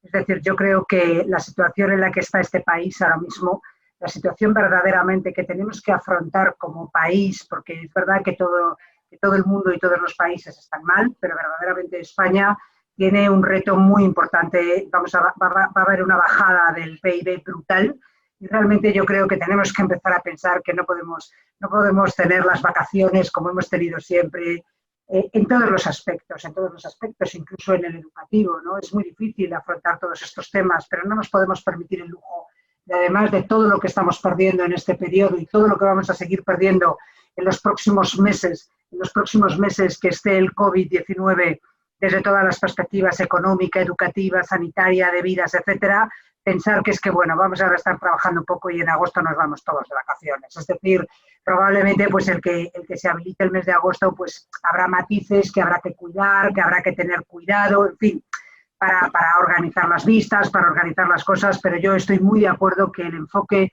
no es un enfoque de si es el mes de agosto o es el mes de julio, es un enfoque de país. Y es un enfoque de qué queremos hacer y de qué credibilidad queremos tener también frente al extranjero y frente a los inversores extranjeros, etcétera. Con lo cual estoy muy de acuerdo. Hay una cosa, sin embargo, en la que no puedo compartir con vosotros, y es el tema de que para los funcionarios es igual de fácil que para vosotros y que para los profesionales en general trabajar en nuestras casas. La Administración de Justicia, porque tú en tu empresa dices que tenéis 1.200 trabajadores y os habéis trasladado a trabajar. El problema, la ventaja es que en tu empresa tienes un jefe, tienes un director un equipo que ordena y que manda. En la Administración de Justicia tenemos 17 comunidades autónomas, tenemos 3 autoridades, el Consejo del Poder Judicial, el Ministerio de Justicia, las comunidades autónomas. Los sistemas no son compatibles entre las comunidades autónomas, o sea, los funcionarios no tienen un portátil. Realmente pensar que es tan fácil como hemos podido hacer en las empresas privadas, organizar el trabajo de todos los trabajadores como teletrabajo, realmente si no se ha hecho una inversión importante en medios informáticos en los años anteriores, no se va a poder hacer ahora. No se va a poder hacer ahora porque vamos a discutir a qué se dedican los presupuestos, si a respiradores, si a pruebas de test del coronavirus o a ordenadores para que los funcionarios se vayan a su casa a resolver los problemas. Que al final hay que ver quién lo paga y qué estado podemos pagar. Pero, sin embargo, hay una cosa que sí que quiero decir, porque lo sé de primera fuente. Los jueces están trabajando en sus casas y poniendo muchísimas sentencias. Muchísimas sentencias. Lo que pasa es que no están saliendo porque no pueden salir, porque se notificarán después, porque se notificarán cuando regresemos. Pero yo lo que sí que sé es que los juzgados que están pudiendo trabajar, en lo que están pudiendo trabajar, y una de las medidas para que se presenten escritos por LexNet es precisamente para poder dar un avance sin generar ningún perjuicio. Muchos de los profesionales se han quejado de que se avance el trabajo para que todos podamos ir avanzando. Entonces se ha buscado una fórmula para que efectivamente pues puedan ir avanzando los procedimientos, pero yo os digo que dentro de los juzgados, en lo que yo sé, los que pueden trabajar están trabajando. Lo que pasa es que no estás en la dinámica, pues efectivamente, de coordinarte con los funcionarios. Esto es lo único que quería decir, pero realmente yo creo que va a ser un esfuerzo de todos y me encanta cómo lo habéis afrontado este tema de las votaciones, ¿no? Así que esto. Bueno, oye, yo creo que Ignacio hemos sido casi puntuales, ¿vale? Porque yo no paraba de mirar mi cronómetro y estamos ahí 39. O sea, que hemos sido puntuales y ha sido interesantísimo. Espero que a todos os haya resultado interesante y grato esta conversación, porque por lo menos para mí lo ha sido. No sé si queréis decir una palabra de despedida y le cedemos la palabra a Ignacio. Darío, Alberto, David, ¿queréis decir algo? Yo, perdona, Cristina, un pequeño matiz. Referente a las medidas organizativas, date cuenta que no se habla en ningún momento del tema de las ejecuciones. No se han acotado las ejecuciones, ni tanto el Consejo de Poder Judicial ni la abogacía hacen mención. Por lo tanto, las ejecuciones continuarán como estaban. Es decir, el salario mínimo interprofesional será inembargable y las ejecuciones, en definitiva, no va a haber ningún tipo de cambio con el efecto del COVID. Bueno, habrá un cambio. No digo a peor, no quiero decir a peor en el sentido de que se cambie el criterio, pero es cierto, yo creo que sí que es cierto, y desde mi perspectiva erróneamente, que los juzgados se tiene mucho la sensación de que cuando hemos llegado a la sentencia se ha terminado lo importante del procedimiento. Y realmente, o sea, tengo un poco la sensación, ¿no?, de que dices, bueno, ya he dictado sentencia, y sin embargo, ¿de qué te vale una sentencia colgada en el salón de tu casa, ¿no?, si verdaderamente no se puede ejecutar? En eso estoy totalmente de acuerdo. Y sin embargo, hombre, la ejecución también hay mucho papel del órgano judicial, ¿no? Pero hay muchos trámites que se podrían agilizar. estoy muy de acuerdo en ese sentido, que se van a ver retrasadas, pero no por nada, sino por el volumen, por el exceso que hay, por el exceso de papel que va a haber en los juzgados. Por eso yo sí que también, y yo sé que esto a lo mejor no sienta muy bien, creo que todos los operadores tenemos que hacer un esfuerzo. Y estoy de acuerdo con lo que tú decías, David, de que, bueno, de que el derecho de defensa, de que déjenme hablar más tiempo, de que no me limiten los folios, de todo esto, ¿no? Pero verdaderamente yo creo que si queremos no empantanar y no llenar los juzgados de papel, todos tenemos que hacer un pequeño esfuerzo de autocontención, de autorregulación, de decir, oye, si puedo decir esto en 2 folios, pues no lo digo en 7. Si puedo esto llegar a un acuerdo con la parte, pues no presento un procedimiento. O sea, creo que grano a grano se hace granero. O sea, esto es lo que creo, que a todos nos afecta que la Administración de Justicia esté colapsada, ¿no? Entonces, si todos hacemos un poco de autorregulación, con esto no quiero decir que no se presenten las demandas que se tengan que presentar, ni los recursos que se tengan que presentar, ¿eh? Ojo, creo que se entiende bien lo que estoy queriendo decir, ¿no? Creo que hay que tener un poco de cuidado. Sí, y a ver, yo estoy conforme con lo que estás diciendo tú, pero aquí también tendrían que colaborar los colegios de abogados. Ten en cuenta que muchas veces cuando están designados de oficio, justicia gratuita, te interponen escritos de oposición de 2 líneas que no tienen sentido y el compañero te dice, bueno, me opongo porque si no, no cobro. Y llegas al día del juicio y llegas a un acuerdo transaccional. En definitiva, el procedimiento judicial es para, fin efecto, llegar a un acuerdo transaccional, es una forma de pago y pagos recurrentes. Y muchas veces nos encontramos con esta problemática con compañeros y que le viene retirado por el propio colegio si no, no cobran honorarios. Que interesa antes que su cliente transaccione con el acreedor. Y más en estos momentos. Y aquí tendría que cambiar el criterio del colegio de abogados para no colapsar los juzgados. Por eso yo digo que yo creo que todos tenemos un poco como que hacer una pequeña revisión, ¿no? No sé si quieres decir algo, David, que te veo ahí con ganas. Sigo insistiendo sobre el tema de la sumaridad. A mí me preocupa, no tanto porque si tengo que hacer el escrito en 2 páginas en vez de en 10, porque muchas veces tengo la sensación que da igual que en la saga de 2 que de 10, porque no se lo han mirado, ¿eh? Y eso es una sensación ubicua en la mayoría de los abogados. Es el problema de que me comiencen a denegar prueba porque dicen, esto ya está muy claro, no sé ni siquiera para qué me lo pone prueba. Esto, los que llevamos litigando desde el año 2008 en defensa de entidades financieras, este cuento ya nos lo conocemos, ¿eh? Y este es el escenario perfecto para que puedan hacer eso. Muchas veces, con prueba, con testificales, con interrogatorio de parte, se ha demostrado que sí se había explicado las cosas y que sí que lo habían entendido. Porque ese señor no era consumidor. Por tanto, todas estas cosas son muy importantes. Y esto, lo que acaban de publicar, es la coartada perfecta para coger y decir, bueno, esto es 1 más 1, máquina, y pongo sentencia. Si vamos a ese camino, podríamos llegar al absurdo de decir, es que no me hace falta ya ni juez, póngame un ordenador.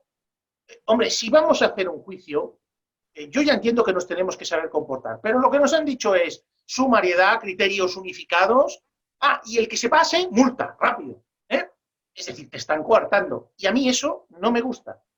Vuelvo a reiterar, se puede comenzar ya a trabajar, se puede liberar a los jueces de mucha faena que tienen acumulada, se pueden escoger, y hay mecanismos, y he propuesto mecanismos para eliminar vistas que no tienen sentido hacerlas, que muchos se empeñan en hacerlas, pero dejemos las vistas que se tienen que hacer porque se tienen que hacer por algo, y se tienen que hacer por algo porque tengo que practicar prueba, porque en ese asunto sí que vale la pena. A mí estas normas generales que han aprobado no me gustan. Y no me gustan... Pero son propuestas, ¿eh? Son propuestas. Sí, bueno, pero son propuestas que salen del Consejo General de Poder Judicial.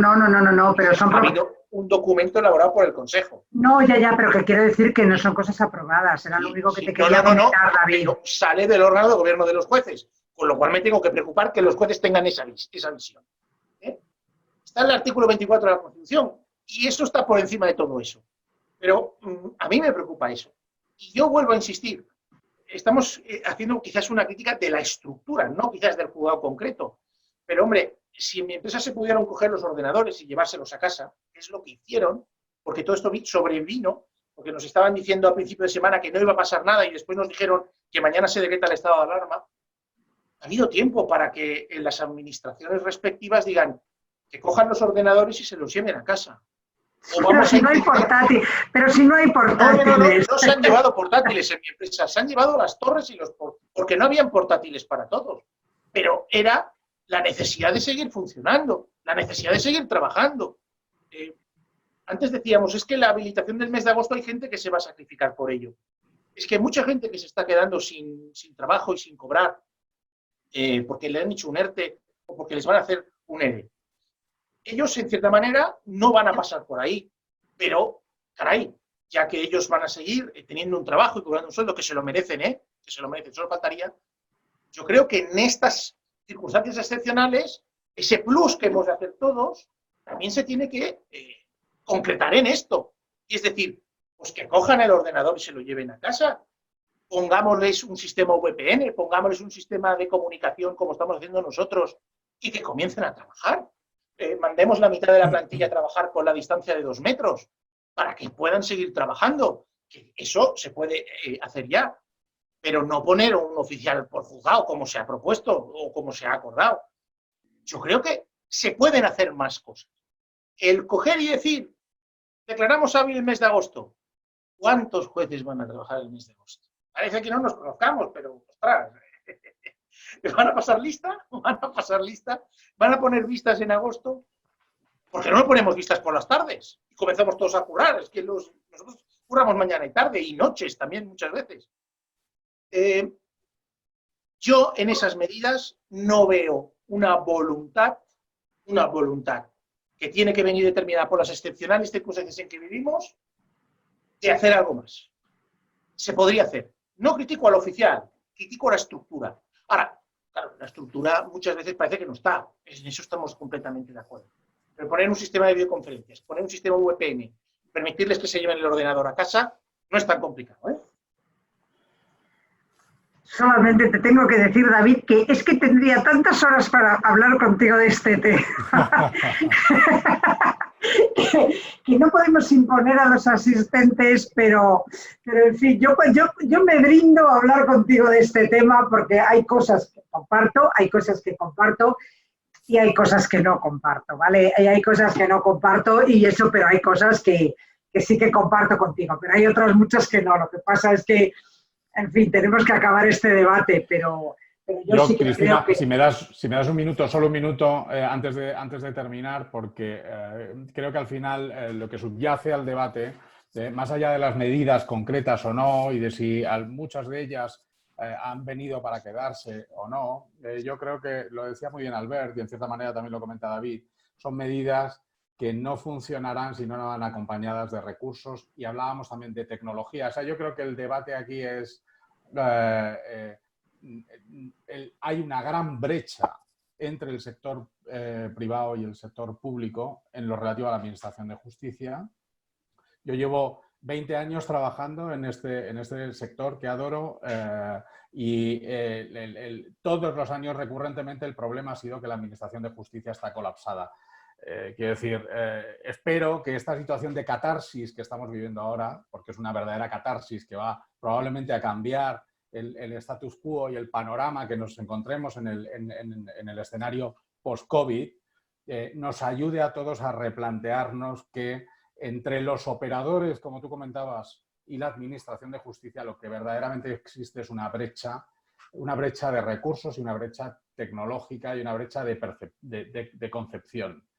Y es verdad que nosotros operamos, me vais a permitir el símil, en el siglo XXI, mientras que la administración de justicia desafortunadamente todavía sigue operando en el siglo XX, ¿no? Entonces, o XIX. O XIX en algunos casos. Entonces, es verdad, sí. Estoy completamente de acuerdo contigo, Cristina, en que no es fácil. Cuando yo comentaba que nosotros hemos reaccionado y la Administración de Justicia no ha reaccionado en una proporción similar a como el resto de operadores lo han hecho, como decía David, mandando a toda la gente a trabajar a casa con sus ordenadores. Entiendo la complejidad de la Administración de Justicia y la imposibilidad, probablemente no solo material, sino en todos los aspectos, de poder replicar lo que hemos hecho nosotros con nuestras empresas. Pero creo que el perder la oportunidad hoy de aprovechar esta catarsis para que reflexionemos acerca de qué tenemos que cambiar y mejorar en la Administración de Justicia para que seamos una Administración de Justicia y unos operadores del siglo XXI y no del siglo XX o del siglo XIX, creo que perder esta oportunidad sería pues una verdadera una verdadera tragedia. Y luego, un poco por sumarme a lo que habéis abanderado en vuestros comentarios, Alberto, David y Cristina, creo que con relación a la habilitación de agosto, creo que vivimos una situación de verdadera emergencia nacional. No es una situación de crisis, es una situación de verdadera emergencia nacional. Hablábamos de catarsis, ¿no? Creo que hablar de vacaciones en una situación de emergencia nacional es... Parece un chiste. Parece un chiste, efectivamente.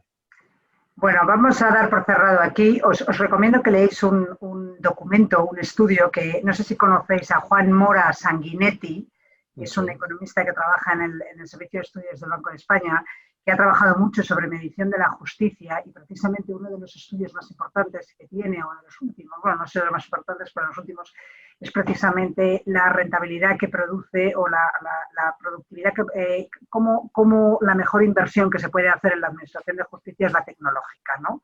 Efectivamente, cómo cada euro que se gasta en tecnología en la administración de justicia repercute tremendamente mucho más que en otros ámbitos y en otros medios, ¿no? Es muy interesante. Yo os recomiendo que la miréis porque efectivamente ratifica todo lo que vosotros estáis diciendo, ¿no? Lo que pasa es que, en fin, no sé si en época de crisis, en la crisis que venimos, va a haber dinero o no va a haber dinero. Yo de verdad, sin más, seguiría hablando con vosotros y además veo que hay 133 personas que todavía nos siguen escuchando. Ah, bueno, incluso hay perdón, porque es que se me ha olvidado mirar, había un montón de preguntas más sobre el colapso y tal. Hay algunos que dicen que muchas gracias a todos. Mira, toda la razón para David Viladecans, es hora de arrimar el hombro todos. O sea, aquí hay muchos, no sé si estáis viendo también, vosotros estáis pudiendo ver bueno, un montón de cosas, ¿no?, que están diciendo aquí, que os están felicitando por la sesión. Yo, sin más, Ignacio, te cedo la palabra porque me quedaría aquí hablando muchos años. La verdad que es el webinar que no he podido cerrar, porque los otros los había cerrado bastante, pero yo quiero dar las gracias a David Viladecans, a Alberto Revería, a Darío Hernández y a ti las gracias y un besazo, Cristina. Y quiero anunciar ya públicamente que FIDE y CMS nos hemos puesto a trabajar activamente para desarrollar el Fórum de Recuperación Judicial, el CMS Legal Forum, seguramente a finales de mayo, principios de junio, con esta nueva forma virtual de encontrarnos, pero por los chats que he leído en el grupo, las 300 personas que se han registrado hoy a este Open Talks, está claro que tenemos que seguir compartiendo, estando juntos y CMS va a seguir apostando por eso. Agradeceros a los cuatro, a todos los que nos habéis seguido, repetir que todo el webinar está grabado en Credit Hub y nada, seguimos en contacto, cuidaros mucho y mucha fuerza. Gracias y un beso para todos. Gracias, Ignacio. Gracias, Ignacio. Muchas gracias a todos. Hasta luego. Gracias a todos. Adiós, adiós.